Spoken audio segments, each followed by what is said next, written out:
Preface. This book is pragmatical, not philosophical. A practical manual, not a treatise upon theories. It is intended for the men and women whose most pressing need is for money, who wish to get rich first and philosophize afterward. It is for those who have, so far, found neither the time, the means, nor the opportunity to go deeply into the study of metaphysics, but who want results and who are willing to take the conclusions of science as a basis for action, without going into all the processes by which those conclusions were reached. It is expected that the reader will take the fundamental statements upon faith, just as he would take statements concerning a law of electrical action if they were promulgated by a Marconi or an Edison, and taking the statements upon faith that he will prove their truth by acting upon them without fear or hesitation. Every man or woman who does this will certainly get rich, for the science herein applied is an exact science, and failure is impossible. For the benefit, however, of those who wish to investigate philosophical theories and so secure a logical basis for faith, I will here cite certain authorities. The monistic theory of the universe, the theory that one is all and that all is one, that one substance manifests itself as the seeming many elements of the material world, is of Hindu origin and has been gradually winning its way into the thought of the Western world for 200 years. It is the foundation of all the Oriental philosophies and of those of Descartes, Spinoza, Leibniz, Schopenhauer, Hegel, and Emerson. The reader who would dig to the philosophical foundations of this is advised to read Hegel and Emerson for himself. In writing this book, I have sacrificed all other considerations to plainness and simplicity of style, so that all might understand. The plan of action laid down herein was deduced from the conclusions of philosophy. It has been thoroughly tested and bears the supreme test of practical experiment. It works. If you wish to know how the conclusions were arrived at, read the writings of the authors mentioned above. And if you wish to reap the fruits of their philosophies in actual practice, read this book and do exactly as it tells you to do. Chapter 1. The Right to be Rich. Whatever may be said in praise of poverty, the fact remains that it is not possible to live a really complete or successful life unless one is rich. No man can rise to his greatest possible height in talent or soul development unless he has plenty of money. For to unfold the soul and to develop talent, he must have many things to use, and he cannot have these things unless he has money to buy them with. A man develops in mind, soul, and body by making use of these things, and society is so organized that man must have money in order to become the possessor of things. Therefore, the basis of all advancement for man must be the science of getting rich.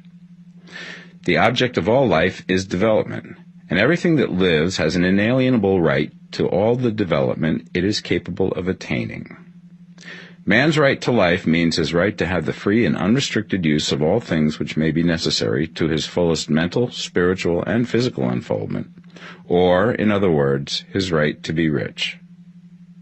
I shall not speak of riches in a figurative way. To be really rich does not mean to be satisfied or contented with a little. No man ought to be satisfied with little if he is capable of using and enjoying more. The purpose of nature is the advancement and unfoldment of life, and every man should have all that can contribute to the power, elegance, beauty, and richness of life. To be content with less is sinful. The man who owns all he wants for the living of all the life he is capable of living is rich, and no man who has not plenty of money can have all he wants. Life has advanced so far and become so complex that even the most ordinary man or woman requires a great amount of wealth in order to live in a manner that even approaches completeness. Every person naturally wants to become all that they are capable of becoming. This desire to realize innate possibilities is inherent in human nature. We cannot help wanting to be all that we can be. Success in life is becoming what you want to be. You can become what you want to be only by making use of things, and you can have the free use of things only as you become rich enough to buy them. To understand the science of getting rich is therefore the most essential of all knowledge. There is nothing wrong in wanting to get rich. The desire for riches is really the desire for a richer, fuller, and more abundant life, and that desire is praiseworthy. The man who does not desire to live more abundantly is abnormal. And so the man who does not desire to have money enough to buy all he wants is abnormal. There are three motives for which we live. We live for the body, we live for the mind, we live for the soul. No one of these is better or holier than the other. All are alike desirable, and no one of the three, body, mind, or soul, can live fully if either of the others is cut short of full life and expression. It is not right or noble to live only for the soul and deny mind or body, and it is wrong to live for the intellect and deny body or soul. We are all acquainted with the loathsome consequences of living for the body and denying both mind and soul, and we see that real life means the complete expression of all that man can give forth through body, mind, and soul. Whatever he can say, no man can be really happy or satisfied unless his body is living fully in every function, and unless the same is true of his mind and his soul. Wherever there is unexpressed possibility or function not performed, there is unsatisfied desire. Desire is possibility seeking expression, or function seeking performance. Man cannot live fully in body without good food, comfortable clothing, and warm shelter, and without freedom from excessive toil.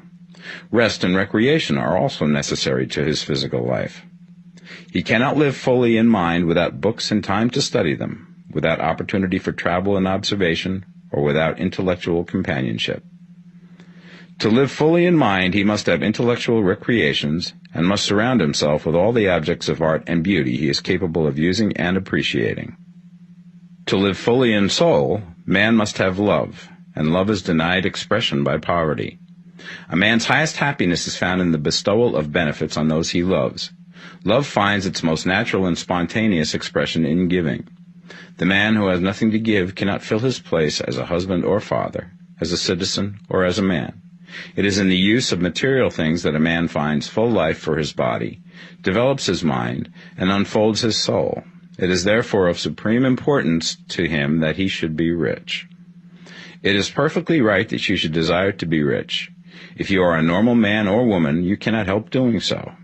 It is perfectly right that you should give your best attention to the science of getting rich, for it is the noblest and most necessary of all studies.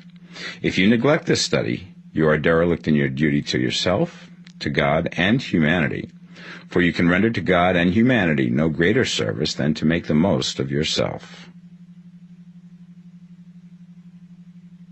Chapter 2. There is a science of getting rich.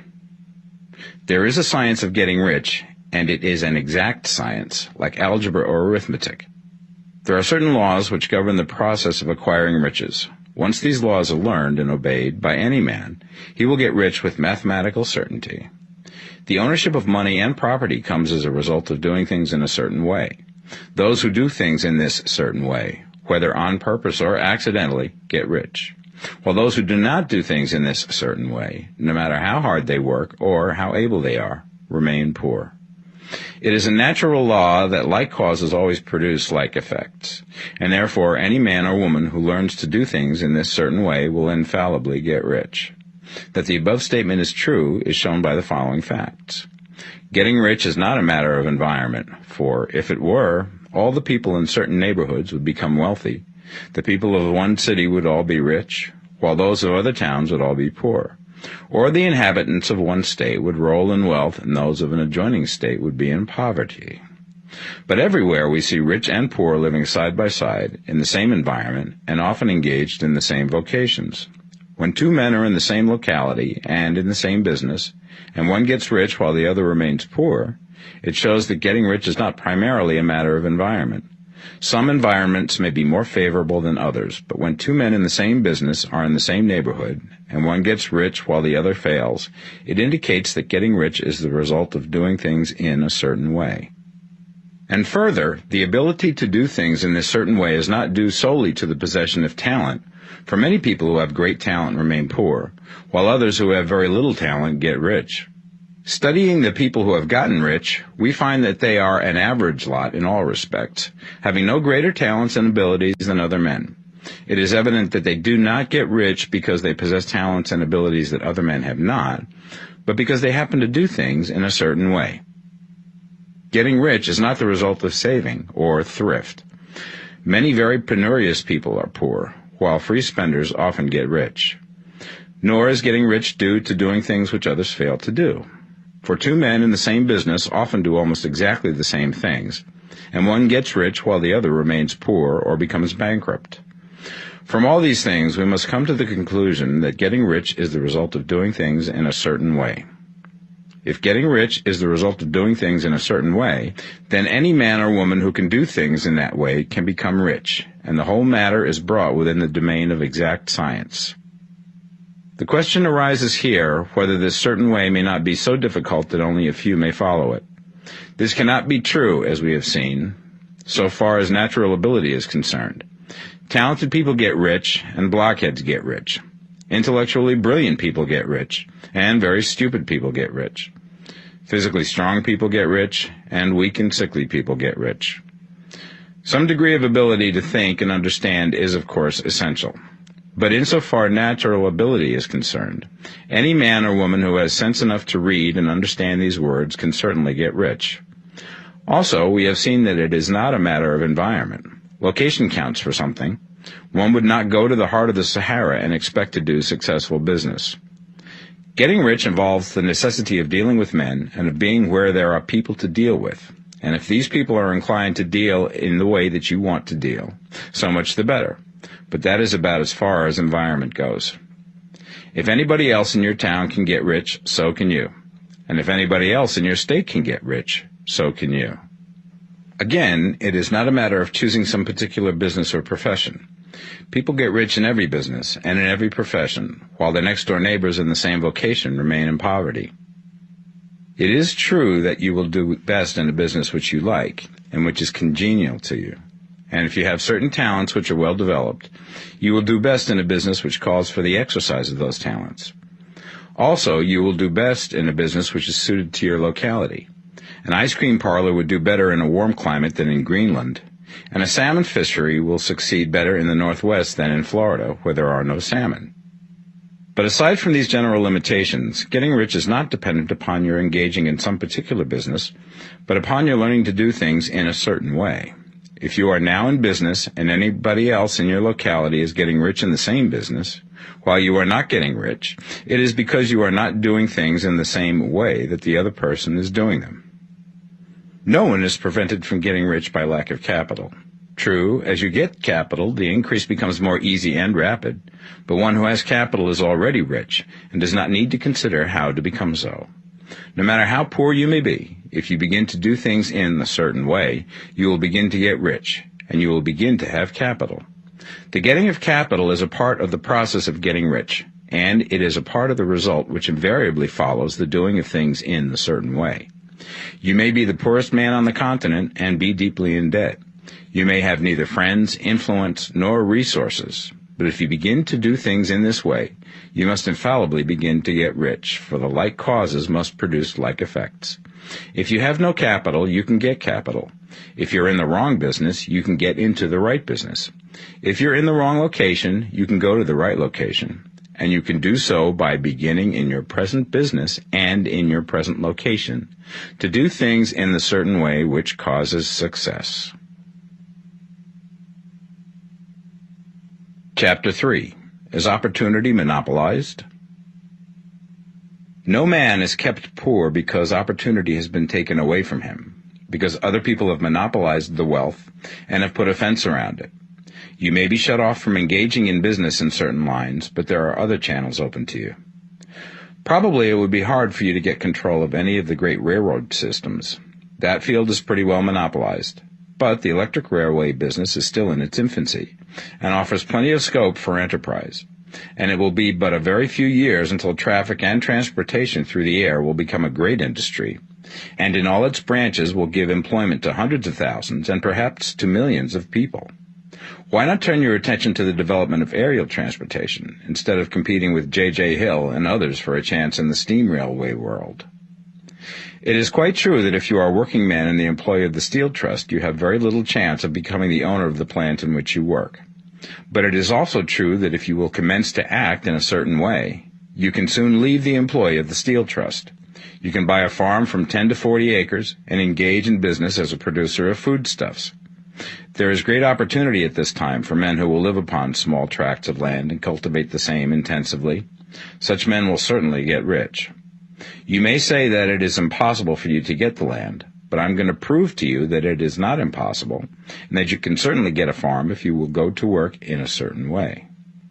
At different periods, the tide of opportunity sets in different directions, according to the needs of the whole, and the particular stage of social evolution which has been reached. At present, in America, it is setting towards agricultural and the allied industries and professions. Today, opportunity is open before the factory worker in his line. It is open before the businessman who supplies the farmer more than before the one who supplies the factory worker, and before the professional man who waits upon the farmer more than before the one who serves the working class.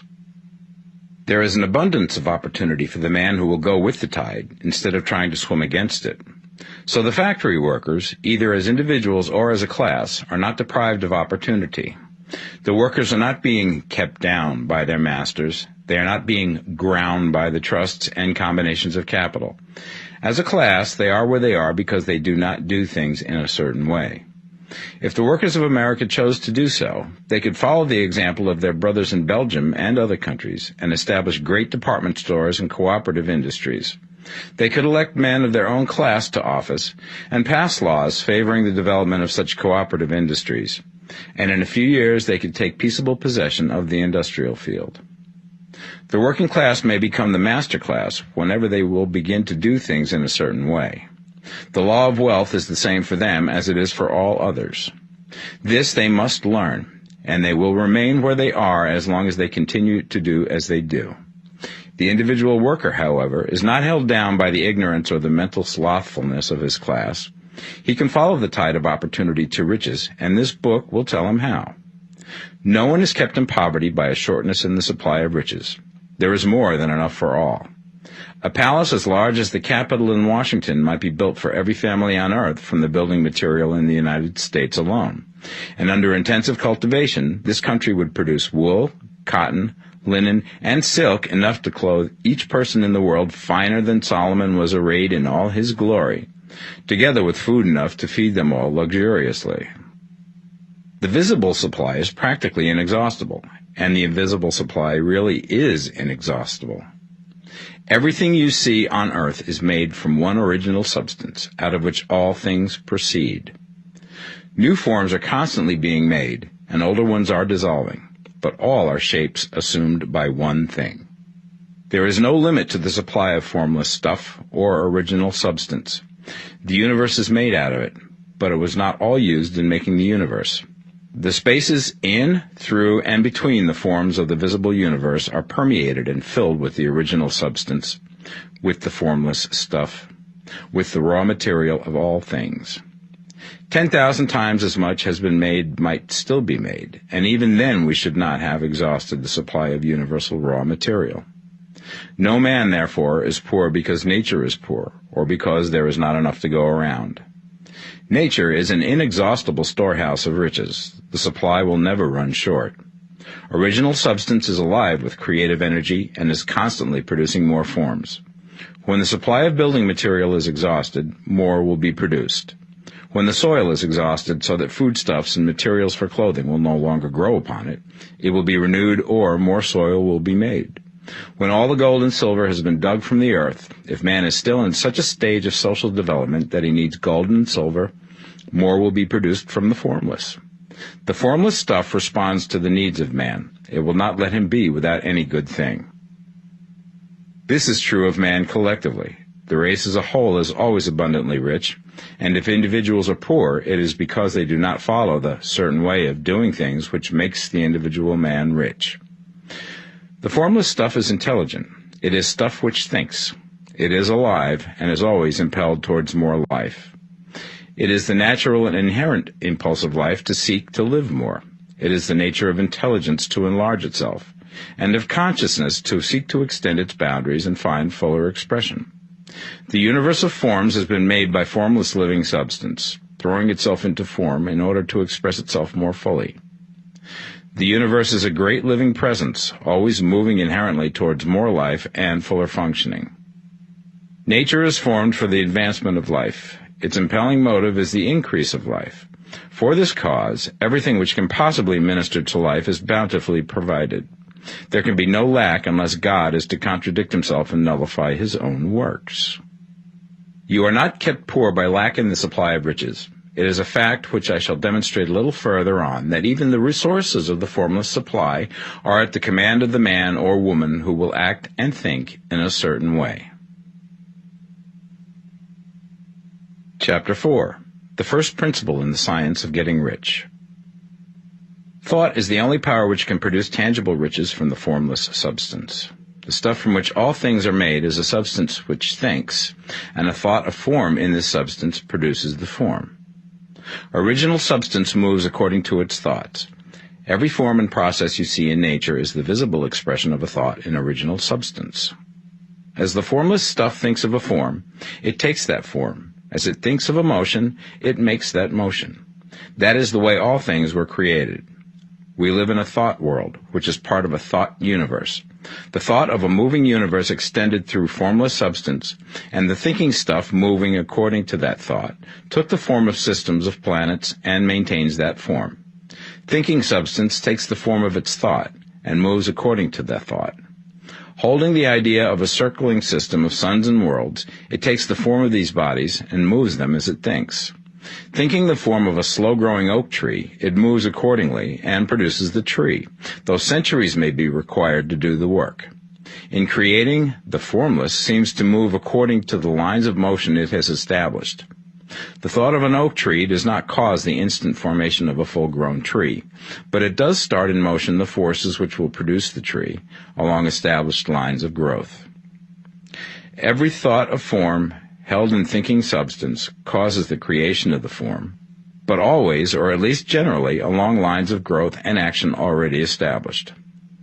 The thought of a house of a certain construction, if it were impressed upon formless substance, might not cause the instant formation of the house, but it would cause the turning of creative energies already working in trade and commerce into such channels as to result in the speedy building of the house.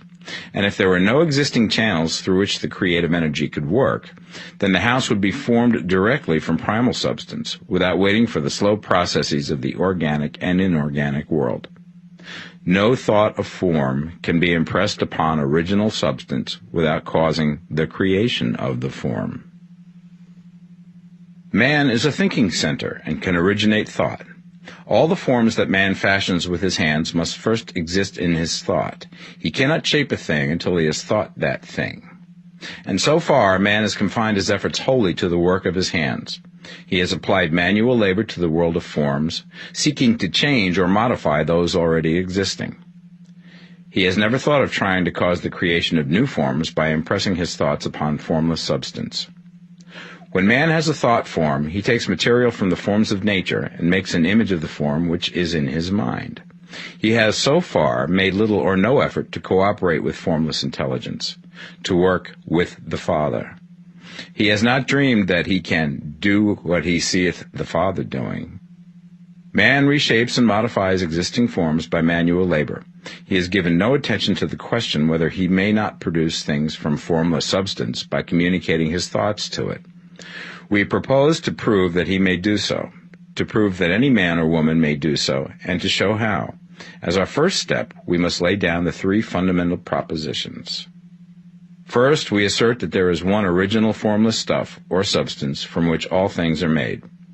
All the seemingly many elements are but different presentations of one element. All the many forms found in organic and inorganic nature are but different shapes, made from the same stuff.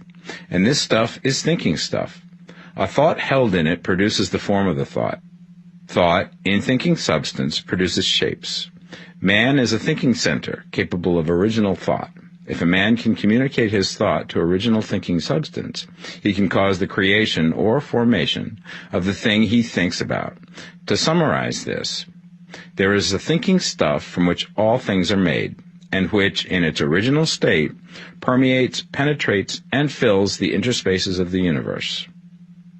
A thought in this substance produces the thing that is imaged by the thought. Man can form things in his thought, and, by impressing his thought upon formless substance, can cause the thing he thinks about to be created. It may be asked if I can prove these statements, and without going into details, I answer that I can do so, both by logic and experience. Reasoning back from the phenomena of form and thought, I come to one original thinking substance. And reasoning forward from that thinking substance, I come to man's power to cause the formation of the thing he thinks about. And by experiment, I find the reasoning true. And this is my strongest proof. If one man who reads this book gets rich by doing what it tells him to do, that is evidence in support of my claim. But if every man who does what it tells him to do gets rich, that is proof positive until someone goes through the process and fails. The theory is true until the process fails, and this process will not fail. For every man who does exactly what this book tells him to do will get rich. I have said that men get rich by doing things in a certain way. And in order to do so, men must become able to think in a certain way. A man's way of doing things is the direct result of the way he thinks about things. To do things in a way that you want to do them, you will have to acquire the ability to think the way you want to think. This is the first step towards getting rich. To think what you want to think is to think truth, regardless of appearances. Every man has the natural and inherent power to think what he wants to think, but it requires far more effort to do so than it does to think the thoughts which are suggested by appearances. To think according to appearance is easy. To think truth regardless of appearances is laborious, and requires the expenditure of more power than any other work man is called upon to perform. There is no labor from which most people shrink as they do from that of sustained and consecutive thought.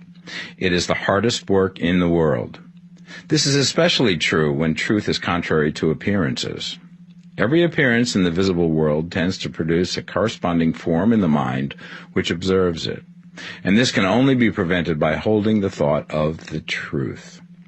To look upon the appearance of disease will produce the form of disease in your own mind and ultimately in your body, unless you hold the thought of the truth, which is that there is no disease. It is only an appearance, and the reality is health. To look upon the appearances of poverty will produce corresponding forms in your own mind, unless you hold to the truth that there is no poverty, there is only abundance. To think health when surrounded by the appearance of disease, or to think riches when in the midst of appearances of poverty, requires power. But he who acquires this power becomes a master mind. He can conquer fate. He can have what he wants. This power can only be acquired by getting hold of the basic fact which is behind all appearances. And that fact is that there is one thinking substance, from which and by which all things are made. Then we must grasp the truth that every thought held in this substance becomes a form, and that man can so impress his thoughts upon it as to cause them to take form and become visible things. When we realize this, we lose all doubt and fear, for we know that we can create what we want to create, and we can get what we want to have, and can become what we want to be. As a first step towards getting rich, you must believe the three fundamental statements given previously in this chapter, and in order to emphasize them, I repeat them here.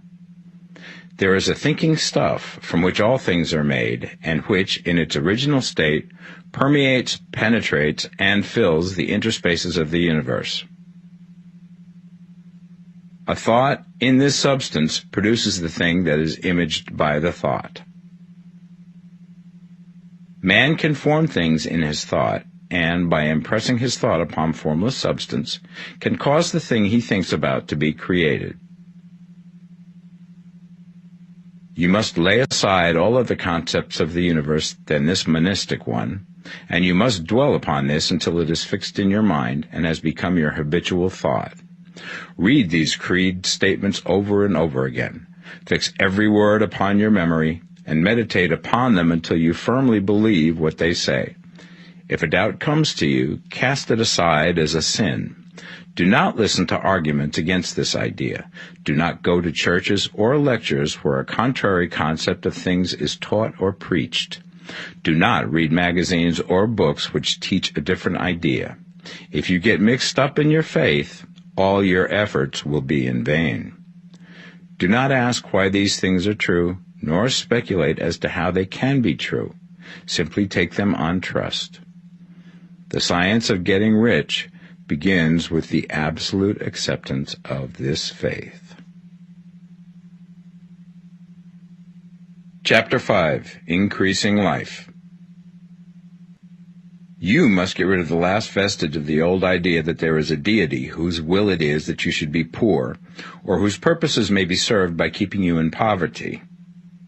The intelligent substance which is all, and in all, which lives in all and lives in you, is a consciously living substance. Being a consciously living substance, it must have the nature and inherent desire of every living intelligence for increase of life.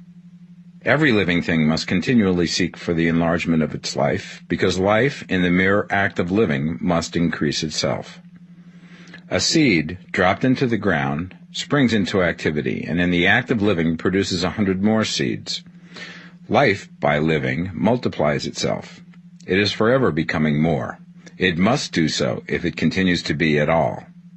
Intelligence is under the same necessity for continuous increase. Every thought we think makes it necessary for us to think another thought. Consciousness is continually expanding. Every fact we learn leads us to the learning of another fact. Knowledge is continually increasing. Every talent we cultivate brings to the mind the desire to cultivate another talent. We are subject to the urge of life, seeking expression, which ever drives us on to know more, to do more, and to be more. In order to know more, do more, and be more, we must have more. We must have things to use, for we learn and do and become only by using things. We must get rich so that we can live more. The desire for riches is simply the capacity for larger life seeking fulfillment. Every desire is the effort of an unexpressed possibility to come into action. It is power seeking to manifest which causes desire. That which makes you want more money is the same as that which makes the plant grow. It is life, seeking fuller expression. The one living substance must be subject to this inherent law of all life. It is permeated with the desire to live more. That is why it is under the necessity of creating things. The one substance desires to live more in you. Hence, it wants you to have all the things you can use. It is the desire of God that you should get rich. He wants you to get rich because he can express himself better through you if you have plenty of things to use in giving him expression. He can live more in you if you have unlimited command of the means of life. The universe desires you to have everything you want to have. Nature is friendly to your plans. Everything is naturally for you. Make up your mind that this is true. It is essential, however, that your purpose should harmonize with the purpose that is in all. You must want real life, not mere pleasure of sensual gratification. Life is the performance of function, and the individual really lives only when he performs every function, physical, mental, and spiritual, of which he is capable, without excess in any. You do not want to get rich in order to live swinishly, for the gratification of animal desires, that is not life. But the performance of every physical function is a part of life, and no one lives completely who denies the impulses of the body a normal and healthful expression. You do not want to get rich solely to enjoy mental pleasures, to get knowledge, to gratify ambition, to outshine others, to be famous. All these are a legitimate part of life, but the man who lives for the pleasures of the intellect alone will only have a partial life, and he will never be satisfied with his lot. You do not want to get rich solely for the good of others, to lose yourself for the salvation of mankind, to experience the joys of philanthropy and sacrifice. The joys of the soul are only a part of life, and they are no better or nobler than any other part. You want to get rich in order that you may eat, drink, and be merry when it is time to do these things, in order that you may surround yourself with beautiful things, see distant lands, feed your mind, and develop your intellect, in order that you may love men and do kind things, and be able to play a good part in helping the world to find truth. But remember that extreme altruism is no better and no nobler than extreme selfishness. Both are mistakes. Get rid of the idea that God wants you to sacrifice yourself for others, and that you can secure his favor by doing so. God requires nothing of the kind. What he wants is that you should make the most of yourself, for yourself and for others, and you can help others more by making the most of yourself than in any other way. You can make the most of yourself only by getting rich, so it is right and praiseworthy that you should give your first and best thought to the work of acquiring wealth. Remember, however, that the desire of substance is for all, and its movements must be for more life to all. It cannot be made to work for less life to any, because it is equally in all, seeking riches and life. Intelligent substance will make things for you, but it will not take things away from someone else and give them to you. You must get rid of the thought of competition. You are to create, not to compete for what is already created. You do not have to take anything away from anyone. You do not have to drive sharp bargains. You do not have to cheat or to take advantage. You do not need to let any man work for you for less than he earns. You do not have to covet the property of others or to look at it with wishful eyes. No man has anything of which you cannot have the like, and that without taking what he has away from him. You are to become a creator, not a competitor. You are going to get what you want, but in such a way that when you get it, every other man will have more than he has now. I am aware that there are men who get a vast amount of money by proceeding in direct opposition to the statements in the paragraph above, and may add a word of explanation here. Men of the plutocratic type who become very rich do so sometimes purely by their extraordinary ability on the plane of competition, and sometimes they unconsciously relate themselves to substance and its great purposes and movements for the general racial upbuilding through industrial evolution. Rockefeller, Carnegie, Morgan, et al. Have been the unconscious agents of the supreme in the necessary work of systematizing and organizing productive industry. And, in the end, their work will contribute immensely towards increased life for all. Their day is nearly over. They have organized production and will soon be succeeded by the agents of the multitude, who will organize the machinery of distribution. The multimillionaires are like the monster reptiles of the prehistoric eras. They play a necessary part in the evolutionary process, but the same power which produced them will dispose of them. And it is well to bear in mind that they have never been really rich. A record of the private lives of most of this class will show that they have really been the most abject and wretched of the poor. Riches secured on the competitive plane are never satisfactory and permanent. They are yours today and another's tomorrow. Remember, if you are to become rich in a scientific and certain way, you must rise entirely out of the competitive thought. You must never think for a moment that the supply is limited. Just as soon as you begin to think that all the money is being cornered and controlled by bankers and others, and that you must exert yourself to get laws passed to stop this process, and so on, in that moment you drop into the competitive mind, and your power to cause creation is gone for the time being. And what is worse, you will probably arrest the creative movements you have already instituted. Know that there are countless millions of dollars worth of gold in the mountains of the earth, not yet brought to light, and know that if there were not, more would be created from thinking substance to supply your needs. Know that the money you need will come, even if it is necessary for 1,000 men to be led to the discovery of new gold mines tomorrow. Never look at the visible supply. Look always at the limitless riches in formless substance and know that they are coming to you as fast as you can receive and use them. Nobody, by cornering the visible supply, can prevent you from getting what is yours. So never allow yourself to think for an instant that all the best building spots will be taken before you get ready to build your house, unless you hurry. Never worry about the trusts and combines, and get anxious for fear that they will soon come to own the whole earth. Never get afraid that you will lose what you want because some other person beat you to it.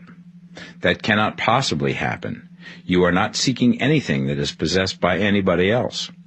You are causing what you want to be created from formless substance, and the supply is without limits.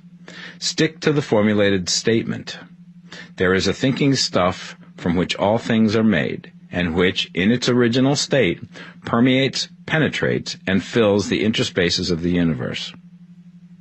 A thought in this substance produces the thing that is imaged by the thought. Man can form things in his thought, and by impressing his thought upon formless substance, can cause the thing he thinks about to be created. Chapter 6. How Riches Come to You. When I say that you do not have to drive sharp bargains, I do not mean that you do not have to drive any bargains at all, or that you are above the necessity for having any dealings with your fellow men. I mean that you will not need to deal with them unfairly, you do not have to get something for nothing, but can give to every man more than you take from him. You cannot give every man more in cash market value than you take from him, but you can give him more in use value than the cash value of the thing you take from him. The paper, ink, and other material in this book may not be worth the money you pay for it, but if the ideas suggested by it bring you thousands of dollars, you have not been wronged by those who sold it to you. They have given you a great use value for a small cash value. Let us suppose that I own a picture by one of the great artists, which in any civilized community is worth thousands of dollars. I take it to Baffin Ray, and by salesmanship induce an Eskimo to give a bundle of furs worth $500 for it. I have really wronged him, for he has no use for the picture. It has no value to him. It will not add to his life. But suppose I give him a gun worth $50 for his furs. Then he has made a good bargain. He has use for the gun. It will get him many more furs and much food. It will add to his life in every way. It will make him rich. When you rise from the competitive to the creative plane, you can scan your business transactions very strictly, and if you are selling any man anything which does not add more to his life than the thing he gives you in exchange, you can afford to stop it. You do not have to beat anybody in business, and if you are in a business which does beat people, get out of it at once. Give every man more in use value than you take from him in cash value. Then you are adding to the life of the world by every business transaction. If you have people working for you, you must take from them more in cash value than you pay them in wages. But you can so organize your business that it will be filled with the principle of advancement, and so that each employee who wishes to do so may advance a little every day. You can make your business do for your employees what this book is doing for you. You can so conduct your business that it will be a sort of ladder, by which every employee who will take the trouble may climb to riches himself, and, given the opportunity, if he will not do so, it is not your fault. And finally, because you are to cause the creation of your riches from formless substance which permeates all your environment, it does not follow that they are to take shape from the atmosphere and come into being before your eyes. If you want a sewing machine, for instance, I do not mean to tell you that you are to impress the thought of a sewing machine on thinking substance until the machine is formed without hands, in the room where you sit or elsewhere. But if you want a sewing machine, hold the mental image of it with the most positive certainty that it is being made, or is on its way to you. After once forming the thought, have the most absolute and unquestioning faith that the sewing machine is coming. Never think of it, or speak of it, in any other way than as being sure to arrive. Claim it as already yours. It will be brought to you by the power of the Supreme Intelligence, acting upon the minds of men. If you live in Maine, it may be that a man will be brought from Texas or Japan to engage in some transaction which will result in your getting what you want. If so, the whole matter will be as much to that man's advantage as it is to yours. Do not forget for a moment that the thinking substance is through all, in all, communicating with all, and can influence all. The desire of thinking substance for a fuller life and better living has caused the creation of all the sewing machines already made, and it can cause the creation of millions more, and will, whenever men set it in motion by desire and faith, and by acting in a certain way. You can certainly have a sewing machine in your house, and it is just as certain that you can have any other thing or things which you want, and which you will use for the advancement of your own life and the lives of others. You need not hesitate about asking largely. It is your Father's pleasure to give you the kingdom, said Jesus. Original substance wants to live all that is possible in you, and wants you to have all that you can or will use for the living of the most abundant life. If you fix upon your consciousness the fact that the desire you feel for the possession of riches is one with a desire of omnipotence for more complete expression, your faith becomes invincible. Once I saw a little boy sitting at a piano, and vainly tried to bring harmony out of the keys, and I saw that he was grieved and provoked by his inability to play real music. I asked him the cause of his vexation, and he answered, "I can feel the music in me, but I can't make my hands go right." The music in him was the urge of original substance, containing all the possibilities of all life. All that there is of music was seeking expression through the child. God, the one substance, is trying to live and do and enjoy things through humanity. He is saying, I want hands to build wonderful structures, to play divine harmonies, to paint glorious pictures. I want feet to run my errands, eyes to see my beauties, tongues to tell mighty truths and to sing marvelous songs, and so on. All that there is of possibility is seeking expression through men. God wants those who can play music to have pianos and every other instrument, and to have the means to cultivate their talents to the fullest extent. He wants those who can appreciate beauty to be able to surround themselves with beautiful things. He wants those who can discern truth to have every opportunity to travel and observe. He wants those who can appreciate dress to be beautifully clothed, and those who can appreciate good food to be luxuriously fed. He wants all these things because it is himself that enjoys and appreciates them. It is God who wants to play and sing and enjoy beauty and proclaim truth and wear fine clothes and eat good food. It is God that worketh in you to will and to do, said Paul. The desire you feel for riches is the infinite, seeking to express himself in you as he sought to find expression in the little boy at the piano. So you need not hesitate to ask largely. Your part is to focalize and express the desire to God. This is a difficult point with most people. They retain some of the old idea that poverty and self-sacrifice are pleasing to God.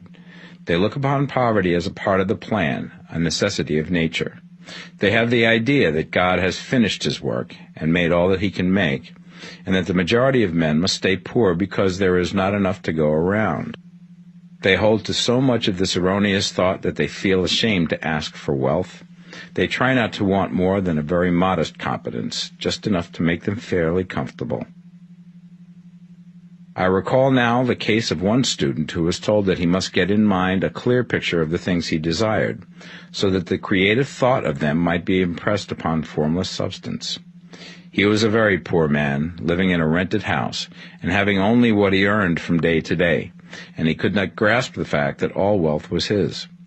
So, after thinking the matter over, he decided that he might reasonably ask for a new rug for the floor of his best room, and an anthracite coal stove to heat the house during the cold weather.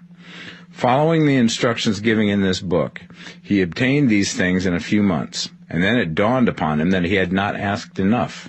He went through the house in which he lived and planned all the improvements he would like to make in it. He mentally added a bay window here and a room there until it was complete in his mind as an ideal home, and then he planned its furnishings. Holding the whole picture in his mind, he began living in the certain way and moving towards what he wanted. And he now owns the house and is rebuilding it after the form of his mental image. And now, with still larger faith, he is going to get greater things. It has been unto him according to his faith, and it is so with you and with all of us. Chapter 7. Gratitude. The illustrations given in the last chapter will have conveyed the fact that the first step towards getting rich is to convey the idea of your wants to the formless substance. This is true, and you will see that in order to do so, it becomes necessary to relate yourself to the formless intelligence in a harmonious way. To secure this harmonious relation is a matter of such primary and vital importance that I shall give some space to its discussion here, and give you instructions which, if you will follow them, will be certain to bring you into perfect unity of mind with God. The whole process of mental adjustment and atonement can be summed up in one word: gratitude. First, you believe that there is one intelligent substance from which all things proceed. Second, you believe that this substance gives you everything you desire. And third, you relate yourself to it by a feeling of deep and profound gratitude. Many people who order their lives rightly in all other ways are kept in poverty by their lack of gratitude. Having received one gift from God, they cut the wires which connect them with Him by failing to make acknowledgement. It is easy to understand that the nearer we live to the source of wealth, the more wealth we shall receive. And it is easy also to understand that the soul that is always grateful lives in closer touch with God than the one which never looks to Him in thankful acknowledgement.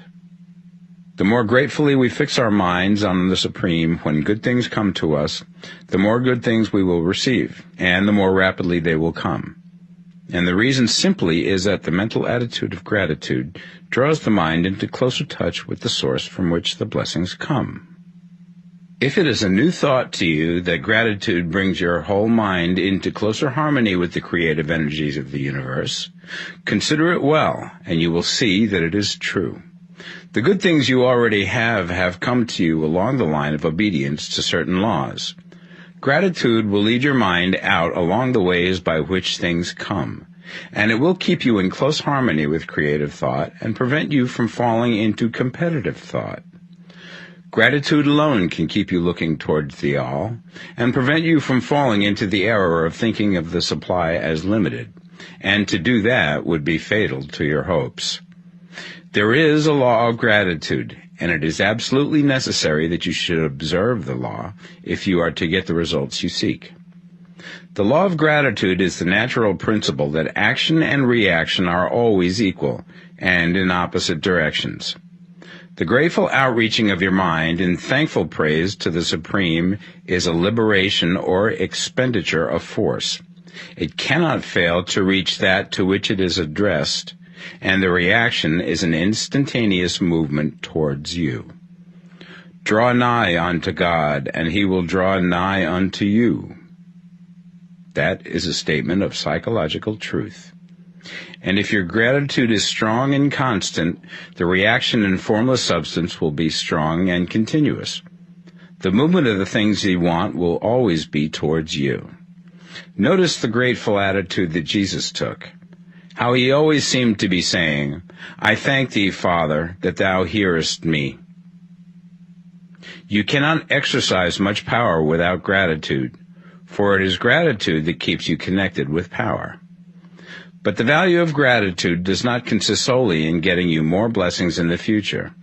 Without gratitude, you cannot long keep from dissatisfied thought regarding things as they are. The moment you permit your mind to dwell with dissatisfaction upon things as they are, you begin to lose ground. You fix attention upon the common, the ordinary, the poor, and the squalid and mean, and your mind takes the form of these things. Then you will transmit these forms or mental images to the formless, and the common, the poor, the squalid, and mean will come to you.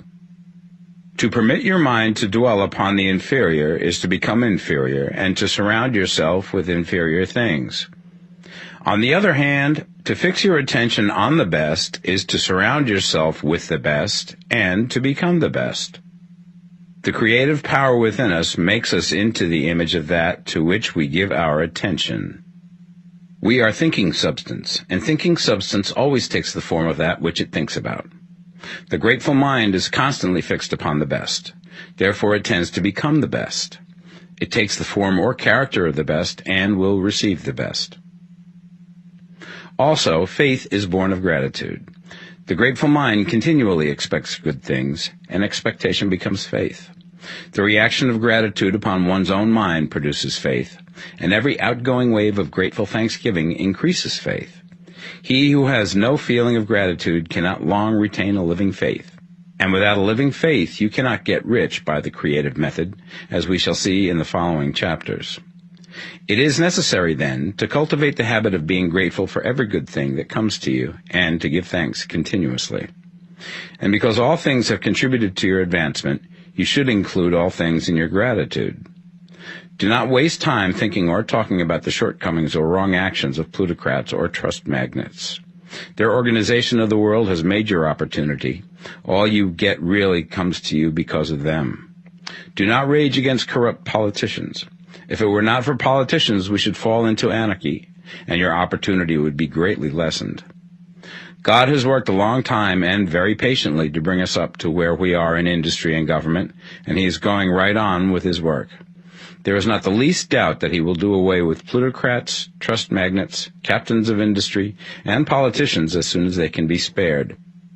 But in the meantime, behold, they are all very good. Remember that they are all helping to arrange the lines of transmission along which your riches will come to you, and be grateful to them all. This will bring you into harmonious relations with the good in everything, and the good in everything will move toward you.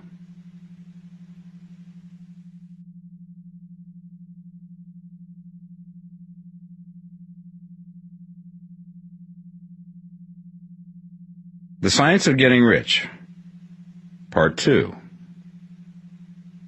Chapter 8. Thinking in the Certain Way. You must form a clear and definite mental picture of what you want. You cannot transmit an idea unless you have it yourself. You must have it before you can give it, and many people fail to impress thinking substance because they have themselves only a vague and misty concept of the things they want to do, to have, or to become. It is not enough that you should have a general desire for wealth to do good with. Everybody has that desire. It is not enough that you should have a wish to travel, see things, live more, etc. Everybody has those desires also. If you were going to send a wireless message to a friend, you would not send the letters of the alphabet in their order and let him construct the message for himself, nor would you take words at random from the dictionary. You would send a coherent sentence, one which meant something. When you try to impress your wants upon substance, remember that it must be done by a coherent statement. You must know what you want and be definite. You can never get rich or start the creative power into action by sending out unformed longings and vague desires. Go over your desires just as the man I have described went over his house. See just what you want and get a clear mental picture of it as you wish it to look when you get it. That clear mental picture you must have continually in mind, as the sailor has in mind the port towards which he is sailing the ship. You must keep your face towards it all the time. You must no more lose sight of it than the steersman loses sight of the compass. It is not necessary to take exercises in concentration, nor to set apart special times for prayer and affirmation, nor to go into the silence, nor to do occult stunts of any kind. There things are well enough, but all you need is to know what you want, and to want it badly enough so that it will stay in your thoughts. Spend as much of your leisure time as you can in contemplating your picture, but no one needs to take exercises to concentrate his mind on a thing which he really wants. It is the things you do not really care about which require effort to fix your attention upon them. And unless you really want to get rich, so that the desire is strong enough to hold your thoughts directly to the purpose, as the magnetic pole holds the needle of the compass, it will hardly be worthwhile for you to try to carry out the instructions given in this book. The methods herein set forth are for people whose desire for riches is strong enough to overcome mental laziness and the love of ease, and make them work. The more clear and definite you make your pictures then, and the more you dwell upon it, bringing out all of its delightful details, the stronger your desire will be. And the stronger your desire, the easier it will be to hold your mind fixed upon the picture of what you want. Something more is necessary, however, than merely to see the picture clearly. If that is all you do, you are only a dreamer, and will have little or no power for accomplishment. Behind your clear vision must be the purpose to realize it, to bring it out in tangible expression. And behind this purpose must be an invincible and unwavering faith that the thing is already yours, that it is at hand, and you have only to take possession of it. Live in the new house mentally until it takes form around you physically. In the mental realm, enter at once into full enjoyment of the things you want. Whatsoever things ye ask for when ye pray, believe that ye receive them, and ye shall have them, said Jesus. See the things you want as if they were actually around you all the time. See yourself as owning and using them. Make use of them in imagination, just as you will use them when they are your tangible possessions. Dwell upon your mental picture until it is clear and distinct, and then take the mental attitude of ownership towards everything in that picture. Take possession of it in mind, in the full faith that it is actually yours. Hold to this mental ownership. Do not waver for an instant in the faith that it is real. And remember what was said in the preceding chapter about gratitude. Be as thankful for it all the time as you expect to be when it has taken form. The man who can sincerely thank God for the things which as yet he owns only in imagination has real faith. He will get rich. He will cause the creation of whatsoever he wants. You do not need to pray repeatedly for things you want. It is not necessary to tell God about it every day. Use not vain repetitions as the heathens do, said Jesus to his pupils. For your Father knoweth that ye have need of these things before ye ask him. Your part is to intelligently formulate your desires for the things which make for a larger life, and to get these desires arranged into a coherent whole, and then to impress this whole desire upon the formless substance, which has the power and the will to bring you what you want. You do not make this impression by repeating strings of words. You make it by holding the vision with unshakable purpose to attain it, and with steadfast faith that you do attain it. The answer to your prayer is not according to your faith while you are talking, but according to your faith while you are working. You cannot impress the mind of God by having a special Sabbath day set apart to tell him what you want, and then forgetting him during the rest of the week. You cannot impress him by having special hours to go into your closet and pray, if you then dismiss the matter from your mind until the hour of prayer comes again. Oral prayer is well enough, and has its effect, especially upon yourself, in clarifying your vision and strengthening your faith. But it is not your oral petitions which get you what you want. In order to get rich, you do not need a sweet hour of prayer. You need to pray without ceasing. And by prayer I mean holding steadily to your vision, with the purpose to cause its creation into solid form, and the faith that you are doing so. Believe that ye receive them. The whole matter turns on receiving, once you have clearly formed your vision. When you have formed it, it is well to make an oral statement, addressing the Supreme in reverent prayer. And from that moment you must, in mind, receive what you ask for. Live in the new house, wear the fine clothes, ride in the automobile, go on the journey, and confidently plan for greater journeys. Think and speak of all things you have asked for in terms of actual present ownership.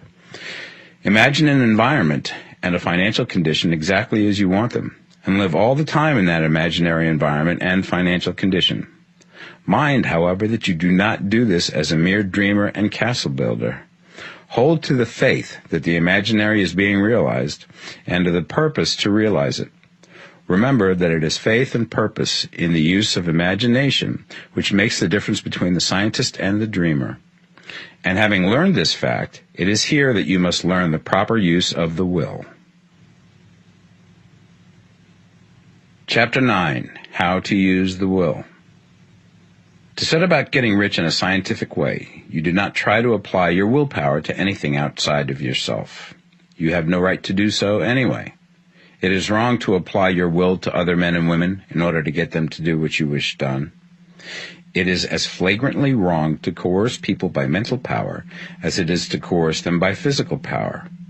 If compelling people by physical force to do things for you reduces them to slavery, compelling them by mental means accomplishes exactly the same thing. The only difference is in methods. If taking things from people by physical force is robbery, then taking things by mental force is robbery also. There is no difference in principle. You have no right to use your willpower upon another person, even for his own good, for you do not know what is for his good. The science of getting rich does not require you to apply power or force to any other person in any way whatsoever. There is not the slightest necessity for doing so. Indeed, any attempt to use your will upon others will only tend to defeat your purpose. You do not need to apply your will to things in order to compel them to come to you. That would simply be trying to coerce God, and would be foolish and useless, as well as irreverent. You do not have to compel God to give you good things, any more than you have to use your willpower to make the sun rise. You do not have to use your willpower to conquer an unfriendly deity, or to make stubborn and rebellious forces do your bidding. Substance is friendly to you, and is more anxious to give you what you want than you are to get it. To get rich, you need only to use your willpower upon yourself. When you know what to think and do, then you must use your will to compel yourself to think and do the right things. That is the legitimate use of the will in getting what you want, to use it in holding yourself to the right course. Use your will to keep yourself thinking and acting in the certain way.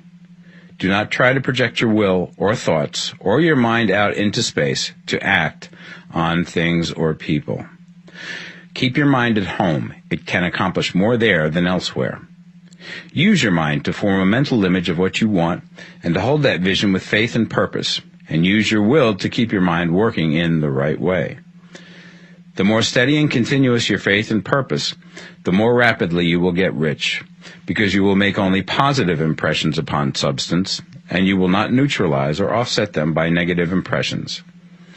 The picture of your desires, held with faith and purpose, is taken up by the formless and permeates it to great distances throughout the universe, for all I know.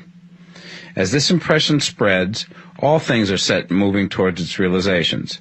Every living thing, every inanimate thing, and the things yet uncreated are stirred towards bringing into being that which you want. All forces begin to be exerted in that direction. All things begin to move towards you. The minds of people everywhere are influenced towards doing the things necessary to the fulfilling of your desires, and they work for you unconsciously. But you can check all this by starting a negative impression in the formless substance.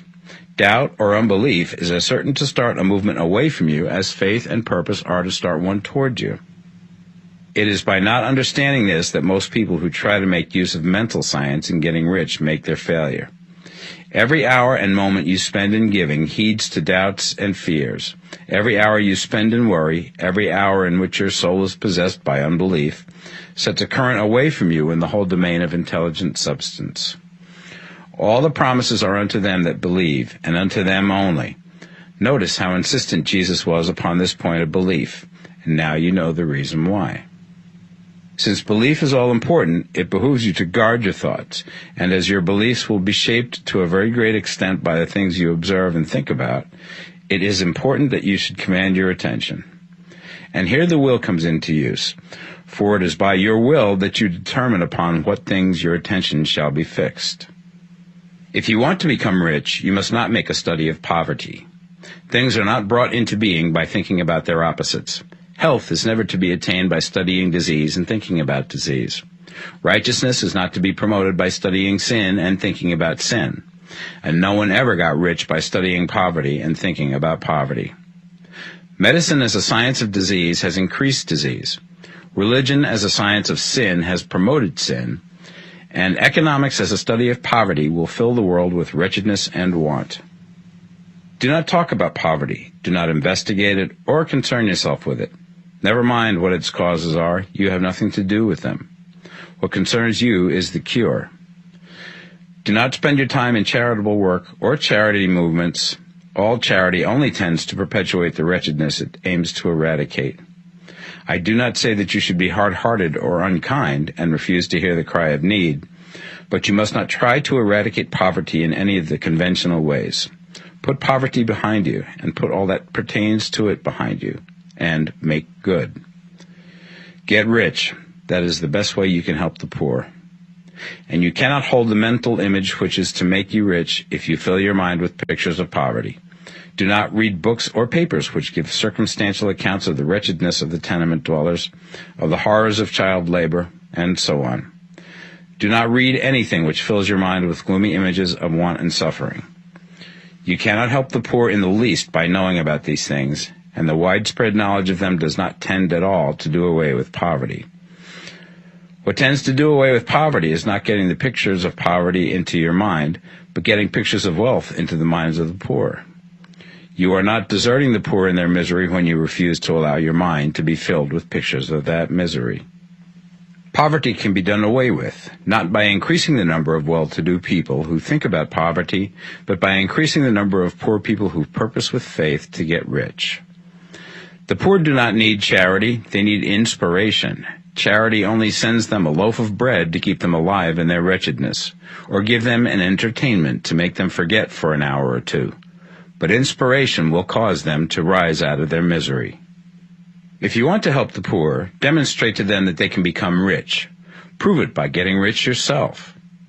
The only way in which poverty will ever be banished from this world is by getting a large and constantly increasing number of people to practice the teachings of this book. People must be taught to become rich by creation, not by competition. Every man who becomes rich by competition throws down behind him the ladder by which he rises and keeps others down. But every man who gets rich by creation opens a way for thousands to follow him and inspires them to do so. You are not showing hardness of heart or an unfeeling disposition when you refuse to pity poverty, see poverty, read about poverty, or think or talk about it, or to listen to those who do talk about it. Use your willpower to keep your mind off the subject of poverty and to keep it fixed with faith and purpose on the vision of what you want. Chapter 10. Further use of the will. You cannot retain a true and clear vision of wealth if you are constantly turning your attention to opposing pictures, whether they be external or imaginary. Do not tell of your past troubles of a financial nature, if you've had them. Do not think of them at all. Do not tell of the poverty of your parents or the hardships of your early life. To do any of these things is to mentally class yourself with the poor for the time being, and it will certainly check the movement of things in your direction. Let the dead bury their dead, as Jesus said. Put poverty and all things that pertain to poverty completely behind you. You have accepted a certain theory of the universe as being correct, and are resting all your hopes of happiness on its being correct. And what can you gain by giving heed to conflicting theories? Do not read religious books which tell you that the world is soon coming to an end, and do not read the writing of muckrakers and pessimistic philosophers who tell you that it is going to the devil. The world is not going to the devil. It is going to God. It is wonderful becoming.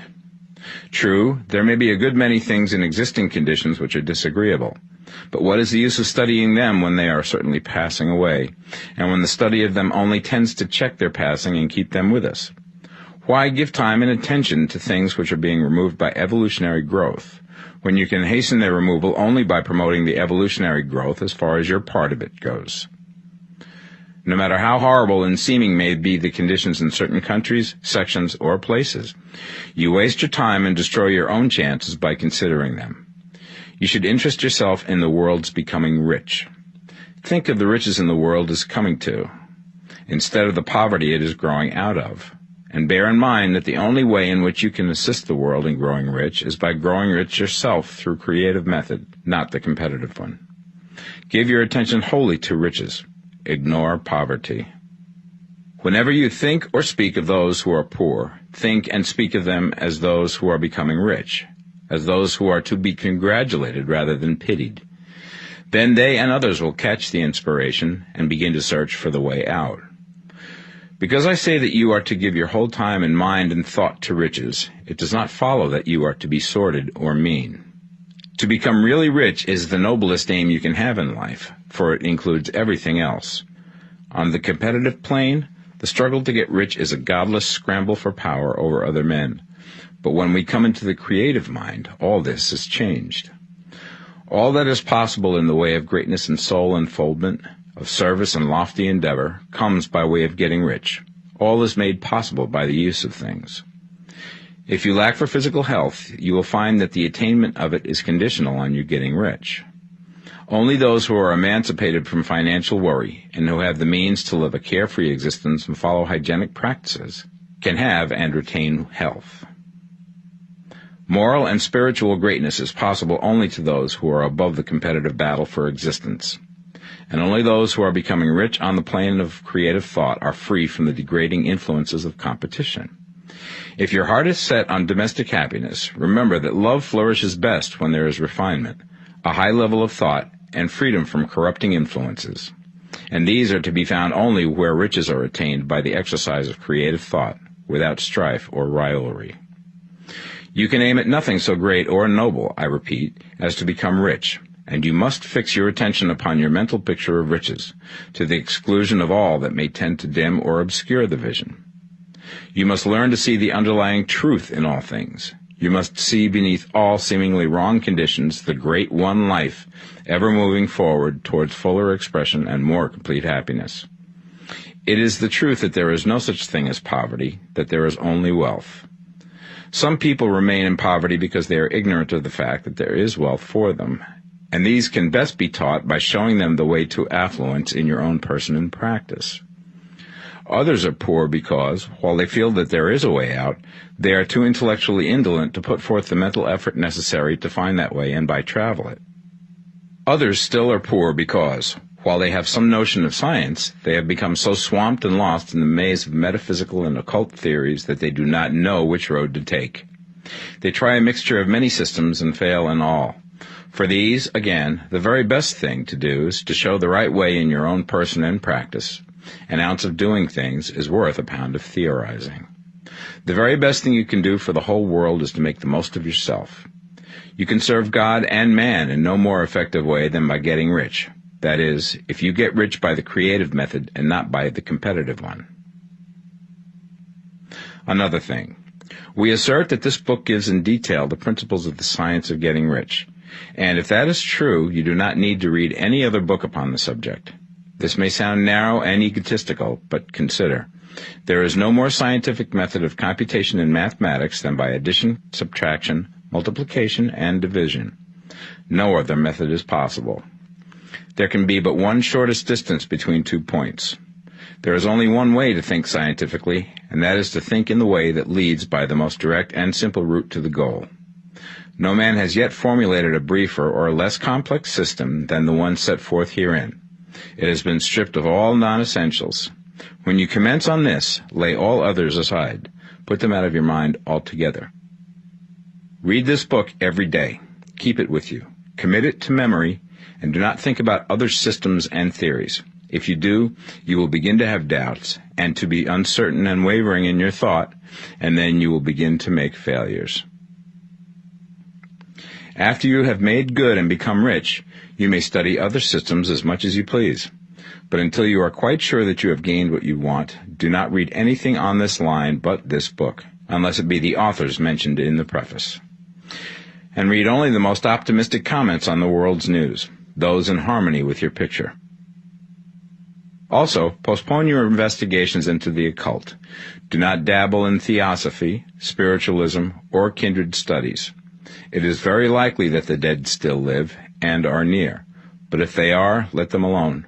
Mind your own business. Wherever the spirits of the dead may be, they have their own work to do and their own problems to solve, and we have no right to interfere with them. We cannot help them, and it is very doubtful whether they can help us, or whether we have any right to trespass upon their time if they can. Let the dead and the hereafter alone, and solve your own problem. Get rich. If you begin to mix with the occult, you will start mental cross-currents which will surely bring your hopes to shipwreck. Now, this and the preceding chapters have brought us to the following statement of basic facts. There is a thinking stuff from which all things are made, and which, in its original state, permeates, penetrates, and fills the interspaces of the universe. A thought in this substance produces the thing that is imaged by the thought. Man can form things in his thought, and, by impressing his thought upon formless substance, can cause the thing he thinks about to be created. In order to do this, man must pass from the competitive to the creative mind.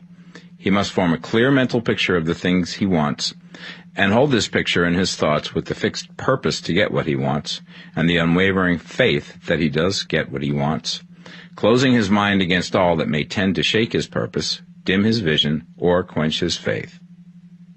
And in addition to all this, we shall now see that he must live and act in a certain way. Chapter 11. Acting in the certain way. Thought is the creative power, or the impelling force which causes the creative power to act. Thinking in a certain way will bring riches to you, but you must not rely upon thought alone, paying no attention to personal action. That is the rock upon which many otherwise scientific metaphysical thinkers meet shipwreck, the failure to connect thought with personal action. We have not yet reached the stage of development, even supposing such a stage to be possible, in which man can create directly from formless substance without nature's processes or the work of human hands. Man must not only think, but his personal action must supplement his thought. By thought, you can cause the gold in the hearts of the mountains to be impelled towards you, but it will not mine itself, refine itself, coin itself into double eagles, and come rolling along the roads seeking its way into your pocket. Under the impelling power of the Supreme Spirit, men's affairs will be so ordered that someone will be led to mine the gold for you. Other men's business transactions will be so directed that the gold will be brought toward you, and you must so arrange your own business affairs that you may be able to receive it when it comes to you. Your thought makes all things, animate and inanimate, work to bring you what you want, but your personal activity must be such that you can rightly receive what you want when it reaches you. You are not to take it as charity, nor to steal it. You must give every man more in use value than he gives you in cash value. The scientific use of thought consists in forming a clear and distinct mental image of what you want, in holding fast to the purpose to get what you want, and in realizing with grateful faith that you do get what you want. Do not try to project your thought in any mysterious or occult way with the idea of having it go out and do things for you. That is a wasted effort and will weaken your power to think with sanity. The action of thought in getting rich is fully explained in the preceding chapters. Your faith and purpose positively impress your vision upon formless substance, which has the same desire for more life that you have. And this vision, received from you, sets all the creative forces at work in and through their regular channels of action, but directed towards you. It is not your part to guide or supervise the creative process. All you have to do with that is to retain your vision, stick to your purpose, and maintain your faith and gratitude. But you must act in a certain way, so that you can appropriate what is yours when it comes to you, so that you can meet the things you have in your picture and put them in their proper places as they arrive. You can really see the truth of this. When things reach you, they will be in the hands of other men, who will ask an equivalent for them. And you can only get what is yours by giving the other man what is his. Your pocketbook is not going to be transformed into a Fortunata's purse, which shall be always full of money without effort on your part. This is the crucial point in the science of getting rich, right here, where thought and personal action must be combined. There are very many people who, consciously or unconsciously, set the creative forces in action by the strength and persistence of their desires, but who remain poor because they do not provide for the reception of the thing they want when it comes. By thought, the thing you want is brought to you. By action, you receive it. Whatever your action is to be, it is evident that you must act now. You cannot act in the past, and it is essential to the clearness of your mental vision that you dismiss the past from your mind. You cannot act in the future, for the future is not here yet, and you cannot tell how you will want to act in any future contingency until that contingency has arrived. Because you are not in the right business or the right environment now, do not think that you must postpone action until you get into the right business or environment. And do not spend time in the present taking thought as to the best course in possible future emergencies. Have faith in your ability to meet any emergency when it arrives. If you act in the present with your mind on the future, your present action will be with a divided mind and will not be effective. Put your whole mind into present action. Do not give your creative impulse to original substance, and then sit down and wait for results. If you do, you will never get them. Act now. There is never any time but now, and there never will be any time but now. If you are ever to begin to make ready for the reception of what you want, you must begin now. And your action, whatever it is, must most likely be in your present business or employment, and must be upon the persons and things in your present environment. You cannot act where you are not, you cannot act where you have been, and you cannot act where you are going to be. You can act only where you are. Do not bother as to whether yesterday's work was well done or ill done. Do today's work well. Do not try to do tomorrow's work now. There will be plenty of time to do that when you get to it. Do not try, by occult or mystical means, to act on people or things that are out of your reach. Do not wait for a change of environment. Before you act, get a change of environment by action. You can so act upon the environment in which you are now as to cause yourself to be transferred to a better environment. Hold with faith and purpose the vision of yourself in the better environment, but act upon your present environment with all your heart and with all your strength and with all your mind. Do not spend any time in daydreaming or castle building. Hold to the one vision of what you want and act now. Do not cast about seeking some new thing to do, or some strange, unusual, or remarkable action to perform as a first step towards getting rich. It is probable that your actions, at least for some time to come, will be those you have been performing for some time past, but you are to begin now to perform these actions in a certain way, which will surely make you rich. If you are engaged in some business and feel that it is not the right one for you, do not wait until you get into the right business before you begin to act. Do not feel discouraged or sit down and lament because you are misplaced. No man was ever so misplaced that he could not find the right place, and no man ever became so involved in the wrong business but that he could get into the right business. Hold the vision of yourself in the right business, with the purpose to get into it, and the faith that you will get into it and are getting into it, but act in your present business.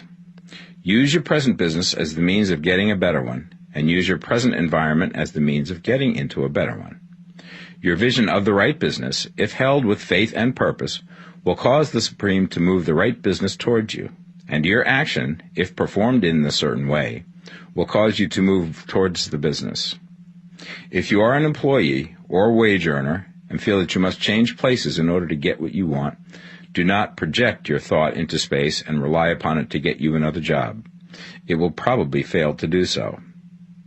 Hold the vision of yourself in the job you want, while you act with faith and purpose on the job you have, and you will certainly get the job you want. Your vision and faith will set the creative force in motion to bring it toward you, and your action will cause the forces in your own environment to move you toward the place you want. In closing this chapter, we will add another statement to our syllabus.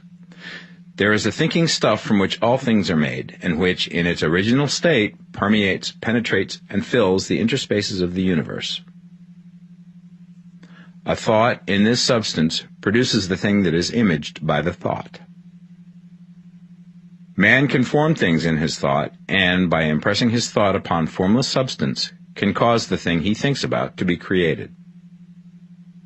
In order to do this, man must pass from the competitive to the creative mind. He must form a clear mental picture of the thing he wants, and hold this picture in his thoughts with the fixed purpose to get what he wants, and the unwavering faith that he does get what he wants, closing his mind to all that may tend to shake his purpose, dim his vision, or quench his faith. That he may receive what he wants when it comes, man must act now upon the people and things in his present environment. Chapter 12. Efficient Action.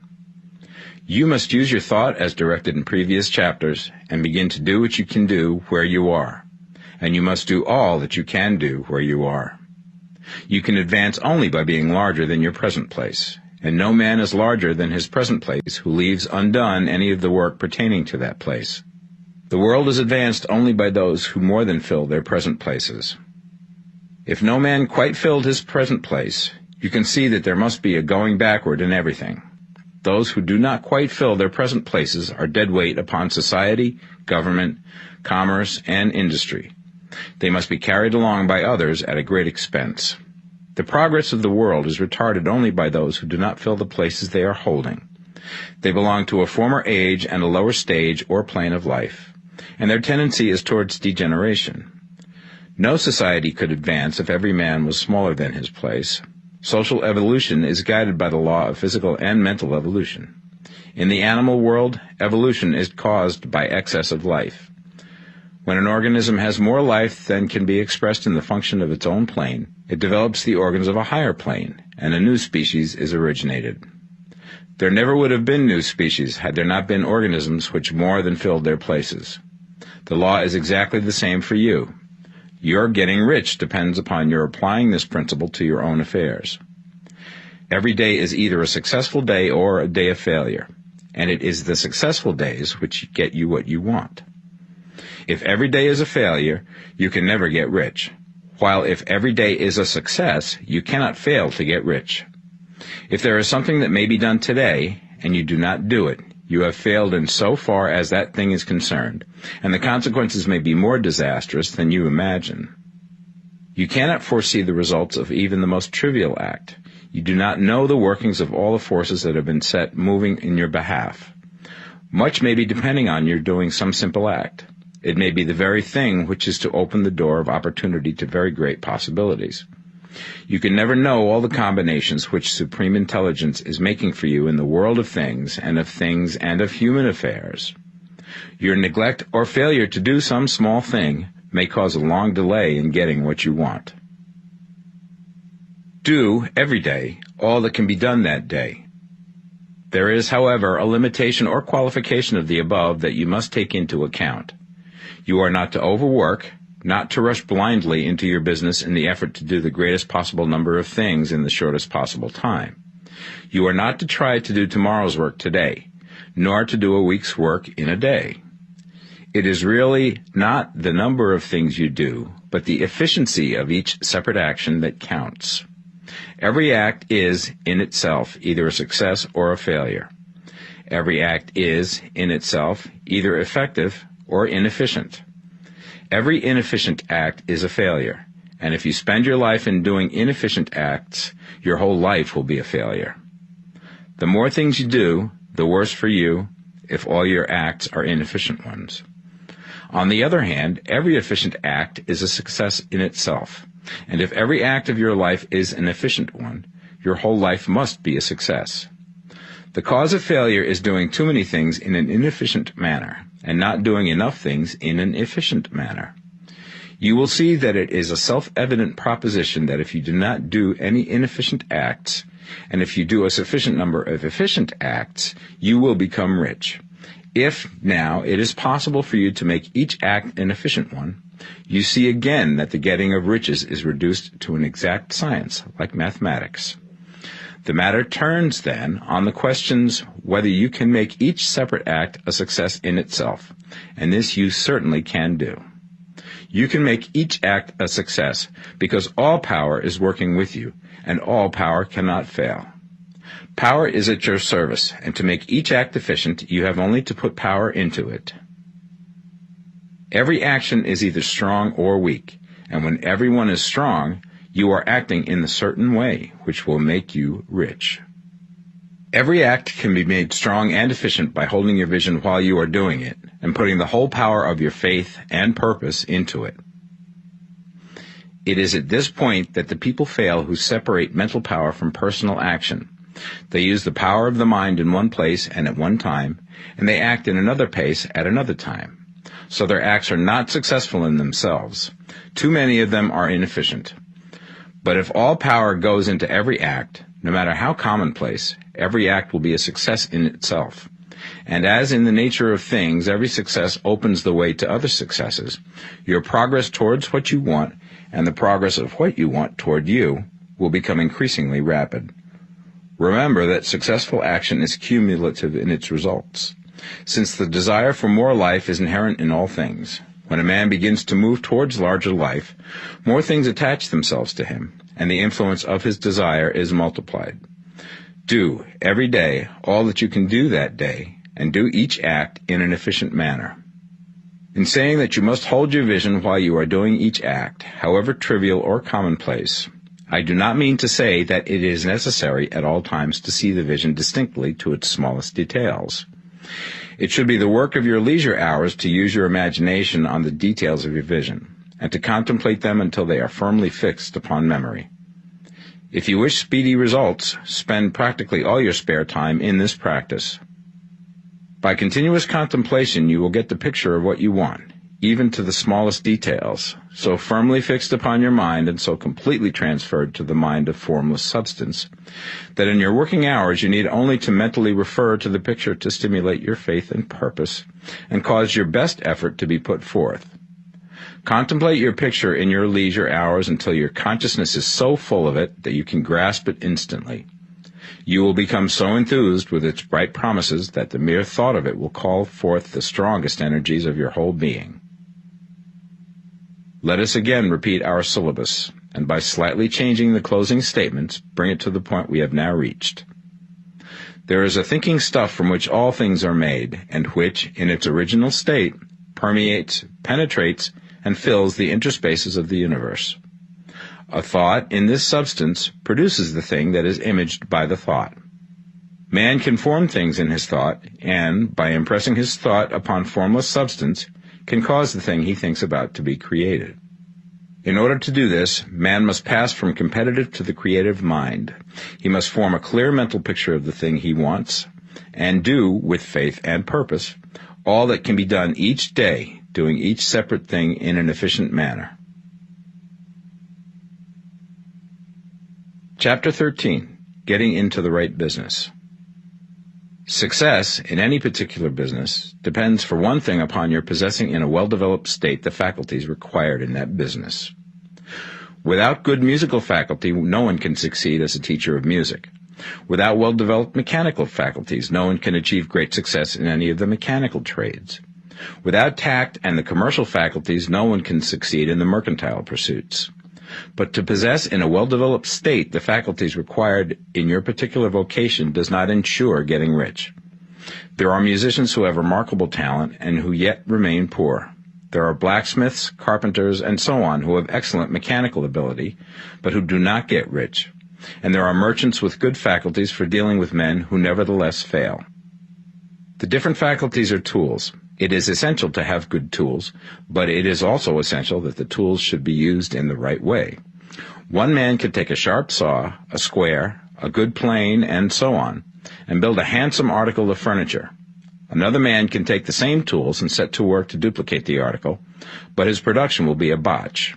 He does not know how to use good tools in a successful way. The various faculties of your mind are the tools with which you must do the work which is to make you rich. It will be easier for you to succeed if you get into a business for which you are well equipped with mental tools. Generally speaking, you will do best in that business which will use your strongest faculties, the one for which you are naturally best fitted. But there are limitations to this statement also. No man should regard his vocation as being irrevocably fixed by the tendencies with which he was born. You can get rich in any business, for if you have not the right talent you can develop that talent. It merely means that you will have to make your tools as you go along, instead of confining yourself to the use of those with which you were born. It will be easier for you to succeed in a vocation for which you already have the talent in a well-developed state, but you can succeed in any vocation, for you can develop any rudimentary talent, and there is no talent of which you have not at least the rudiment. You will get rich most easily in point of effort if you do that for which you are best fitted, but you will get rich most satisfactorily if you do that which you want to do. Doing what you want to do is life, and there is no real satisfaction in living if we are compelled to be forever doing something which we do not like to do, and can never do what we want to do. And it is certain that you can do what you want to do. The desire to do it is proof that you have within you the power which can do it. Desire is a manifestation of power. The desire to play music is the power which can play music seeking expression and development. The desire to invent mechanical devices is the mechanical talent seeking expression and development. When there is no power, either developed or undeveloped, to do a thing, there is never any desire to do that thing. And where there is strong desire to do a thing, it is certain proof that the power to do it is strong, and only requires to be developed and applied in the right way. All things else being equal, it is best to select the business for which you have the best developed talent. But if you have a strong desire to engage in any particular line of work, you should select that work as the ultimate end at which you aim. You can do what you want to do, and it is your right and privilege to follow the business or avocation which will be most congenial and pleasant. You are not obliged to do what you do not like to do, and should not do it except as a means to bring you to the doing of the thing you want to do. If there are past mistakes whose consequences have placed you in an undesirable business or environment, you may be obliged for some time to do what you do not like to do. If you feel that you are not in the right vocation, do not act too hastily in trying to get into another one. The best way, generally, to change business or environment is by growth. Do not be afraid to make a sudden and radical change if the opportunity is presented, and you feel, after careful consideration, that it is the right opportunity. But never take sudden or radical action when you are in doubt as to the wisdom of doing so. There is never any hurry on the creative plane, and there is no lack of opportunity. When you get out of the competitive mind, you will understand that you never need to act hastily. No one else is going to beat you to the thing you want to do.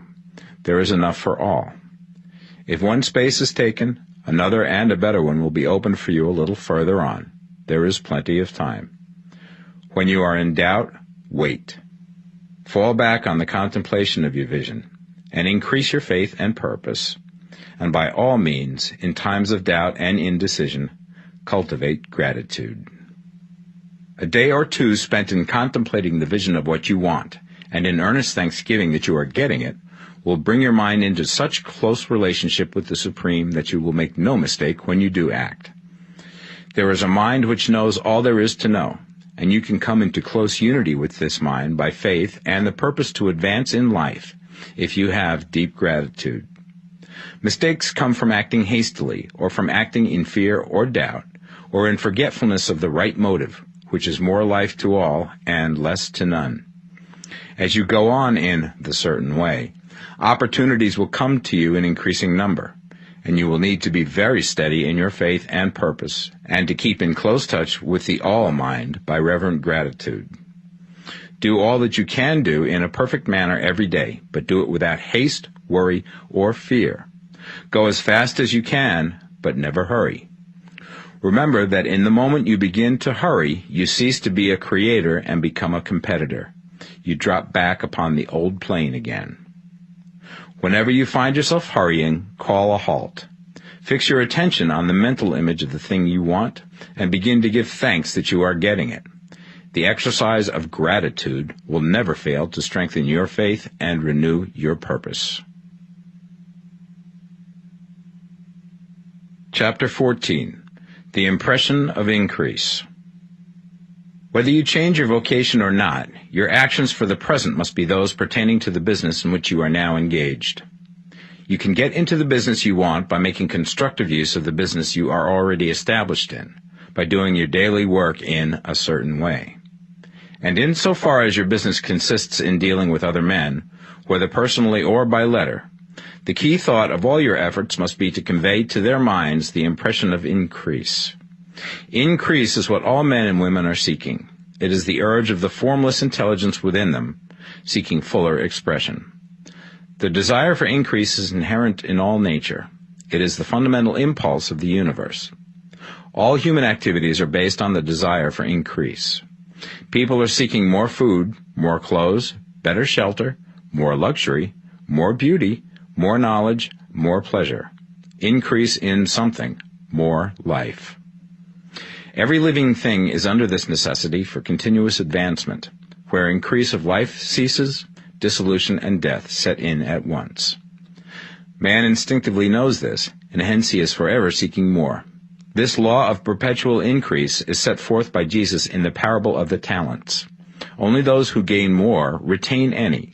From him who hath not shall be taken away even that which he hath.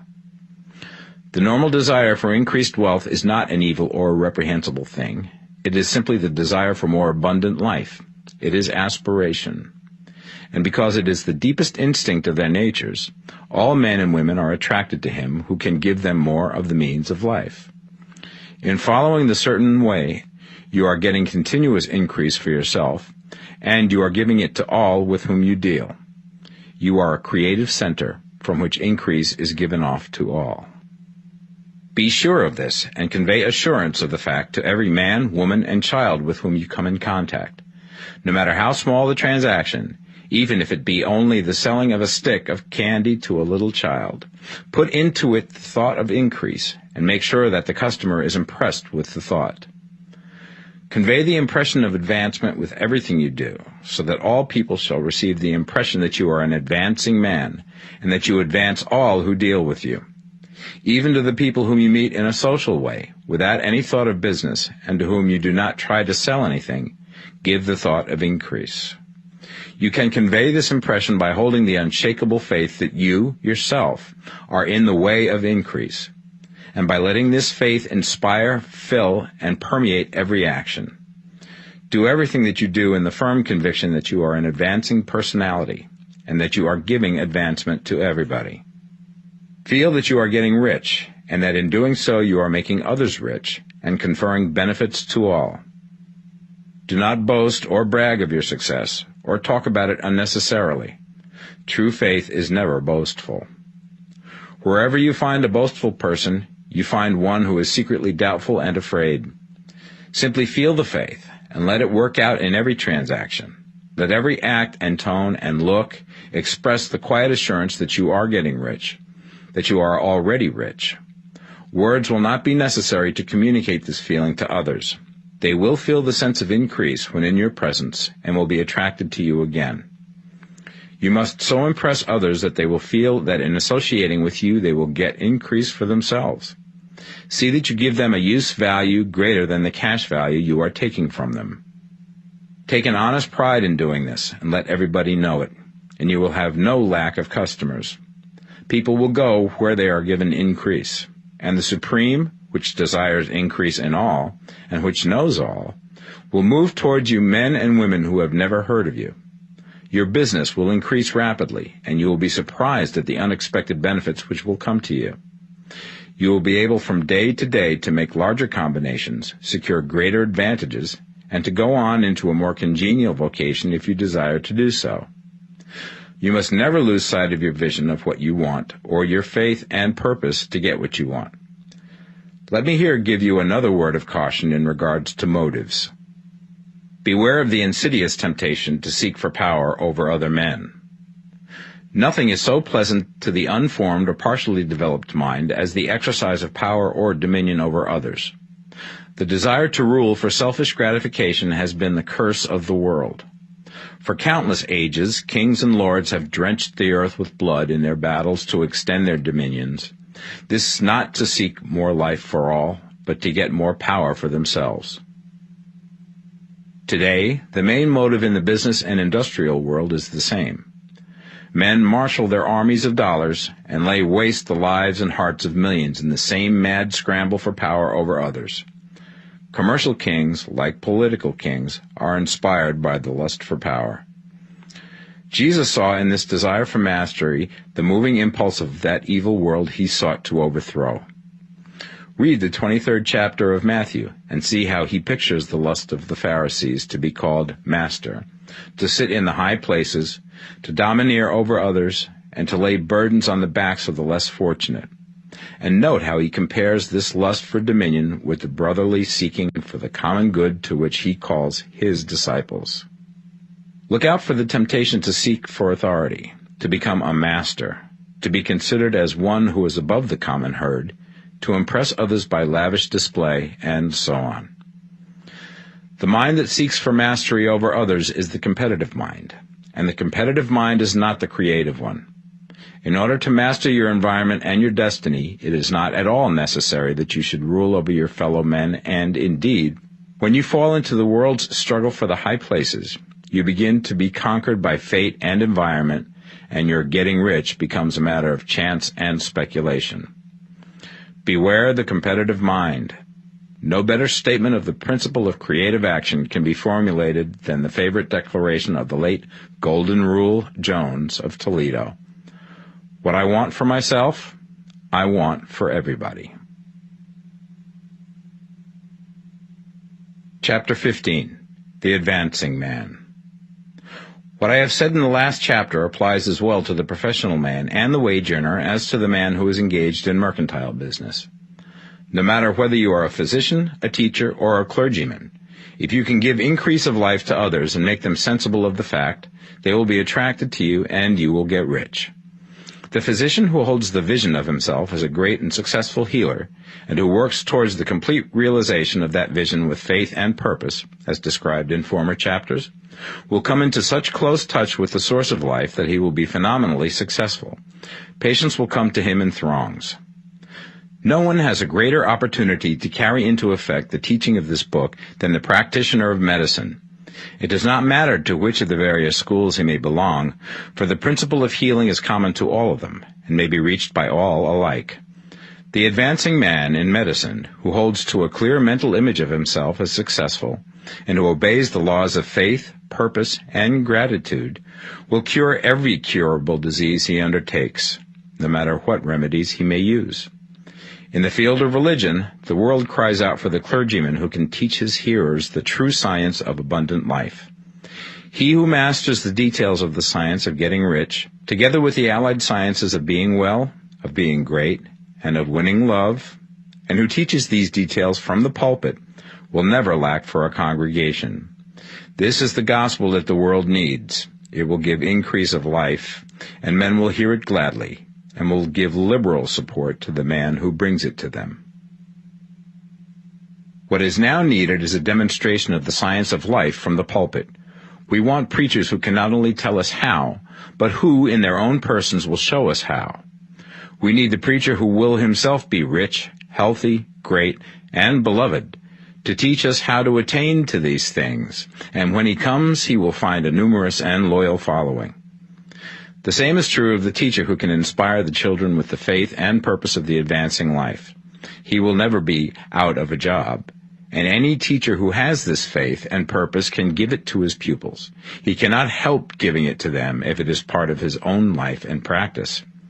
What is true of the teacher, preacher, and physician is true of the lawyer, dentist, real estate man, insurance agent, of everybody. The combined mental and personal action I have described is infallible. It cannot fail. Every man and woman who follows these instructions steadily, perseveringly, and to the letter, will get rich. The law of the increase of life is as mathematically certain in its operation as the law of gravitation. Getting rich is an exact science. The wage earner will find this as true of his case as of any others mentioned.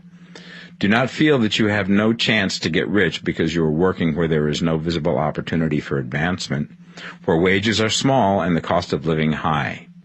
Form your clear mental vision of what you want and begin to act with faith and purpose. Do the work that you can do every day and do each piece of work in a perfectly successful manner.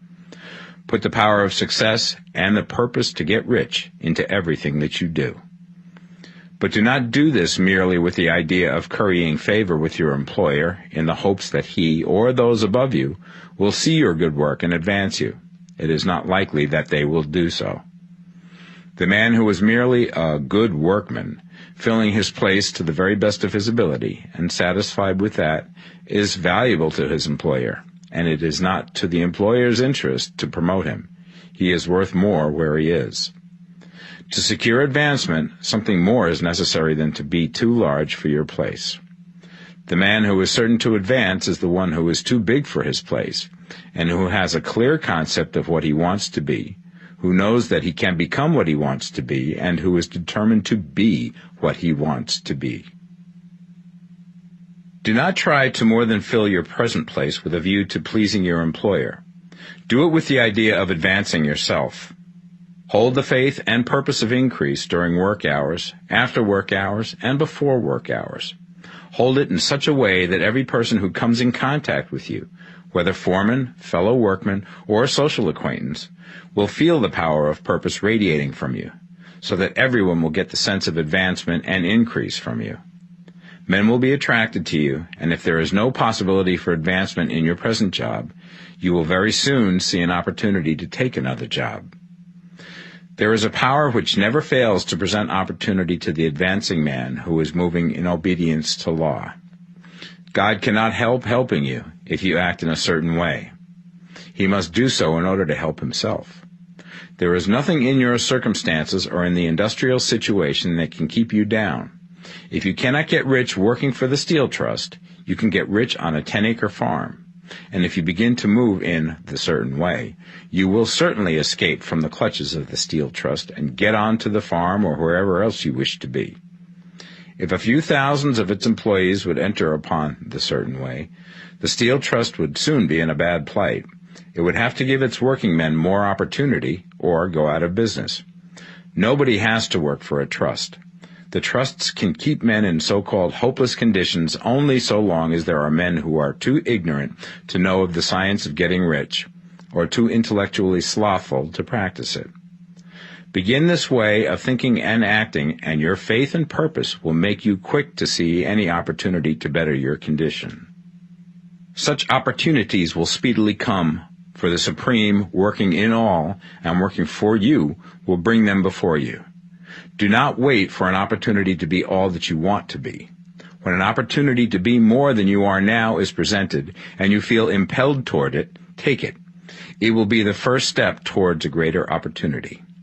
There is no such thing possible in this universe as a lack of opportunities for the man who is living the advancing life. It is inherent in the constitution of the cosmos that all things shall be for him and work together for his good, and he must certainly get rich if he acts and thinks in a certain way.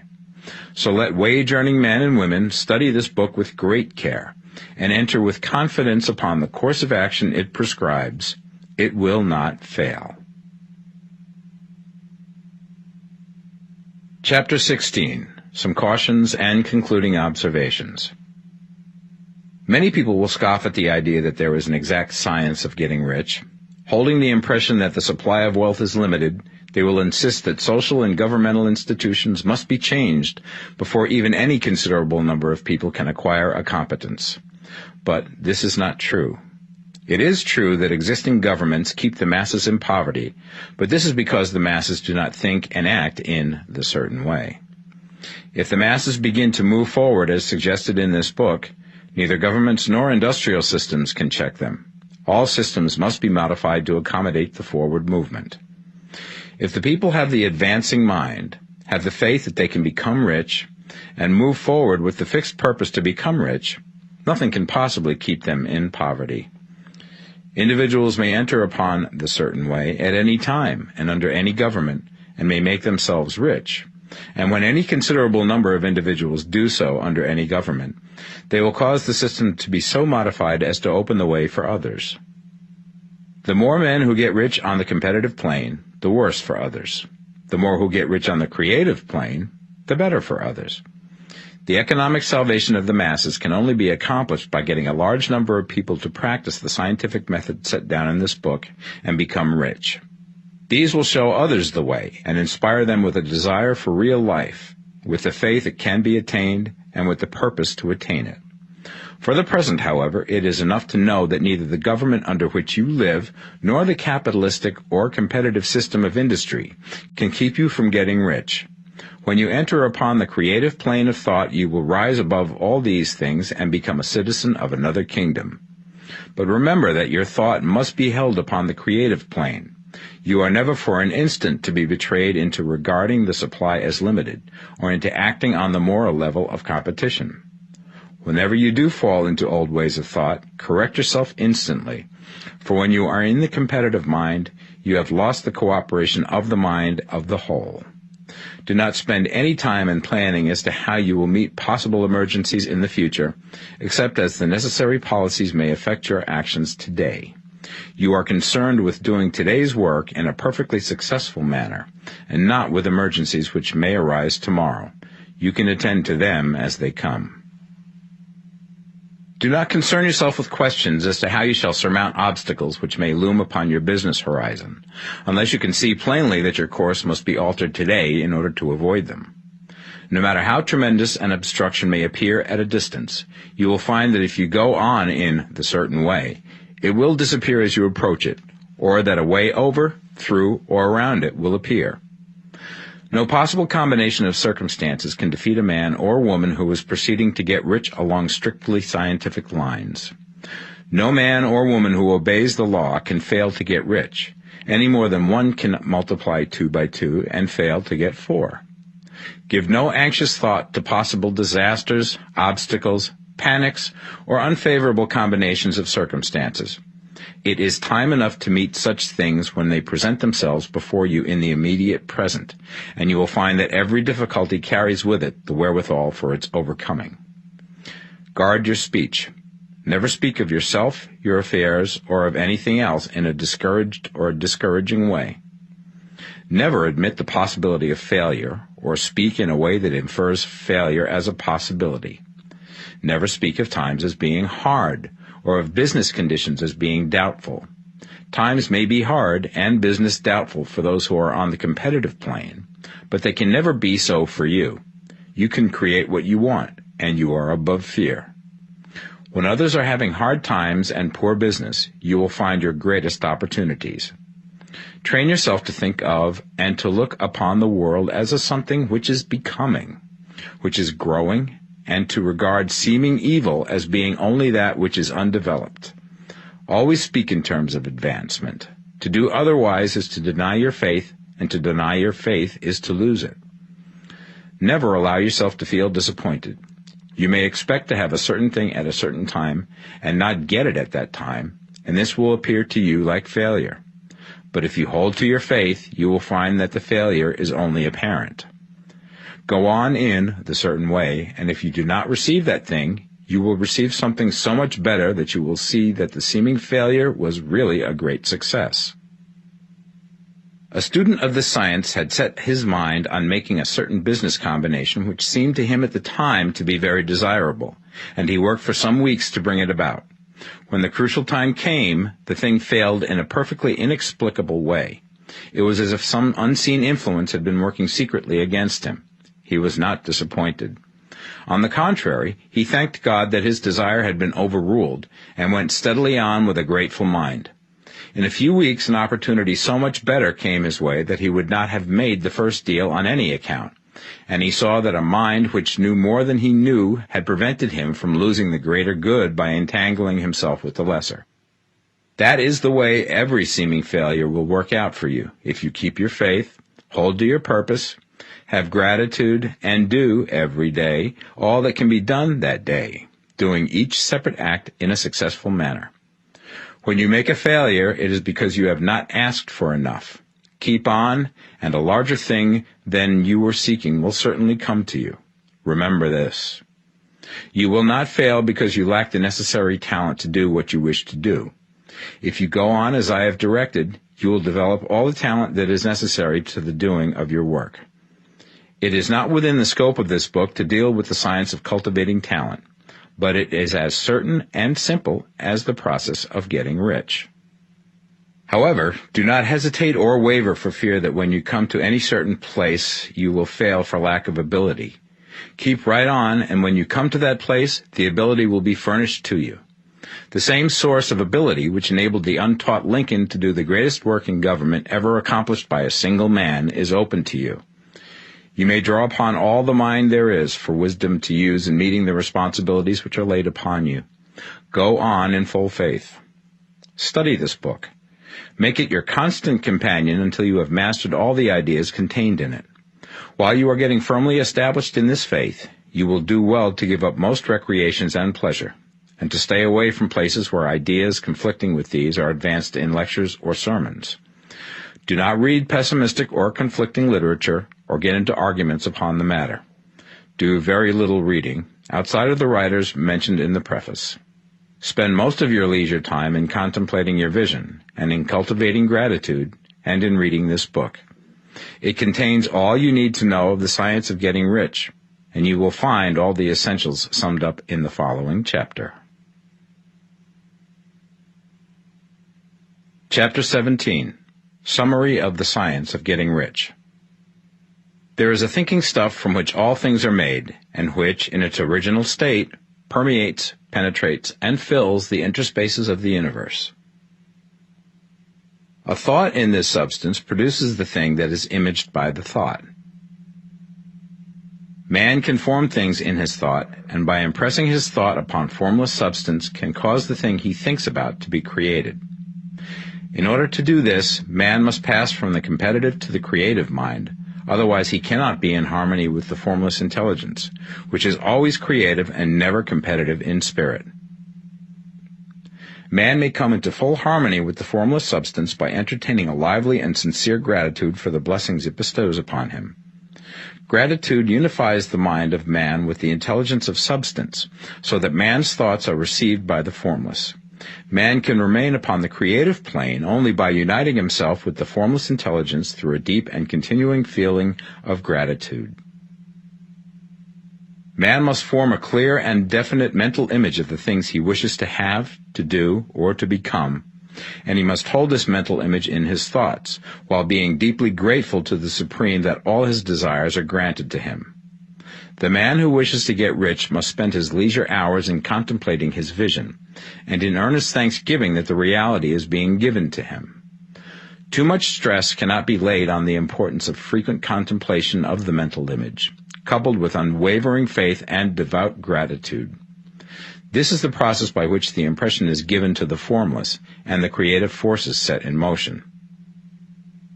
The creative energy works through the established channels of natural growth, and of the industry and social order. All that is included in his mental image will surely be brought to the man who follows the instructions given above, and whose faith does not waver. What he wants will come to him through the ways of established trade and commerce. In order to receive his own when it shall come to him, man must be active, and this activity can only consist in more than filling his present place. He must keep in mind the purpose to get rich through the realization of his mental image. And he must do, every day, all that can be done that day, taking care to do each act in a successful manner. He must give to every man a use value in excess of the cash value he receives, so that each transaction makes for more life, and he must so hold the advancing thought that the impression of increase will be communicated to all with whom he comes in contact. The men and women who practice the foregoing instructions will certainly get rich, and the riches they receive will be in exact proportion to the definiteness of their vision, the fixity of their purpose, the steadiness of their faith, and the depth of their gratitude.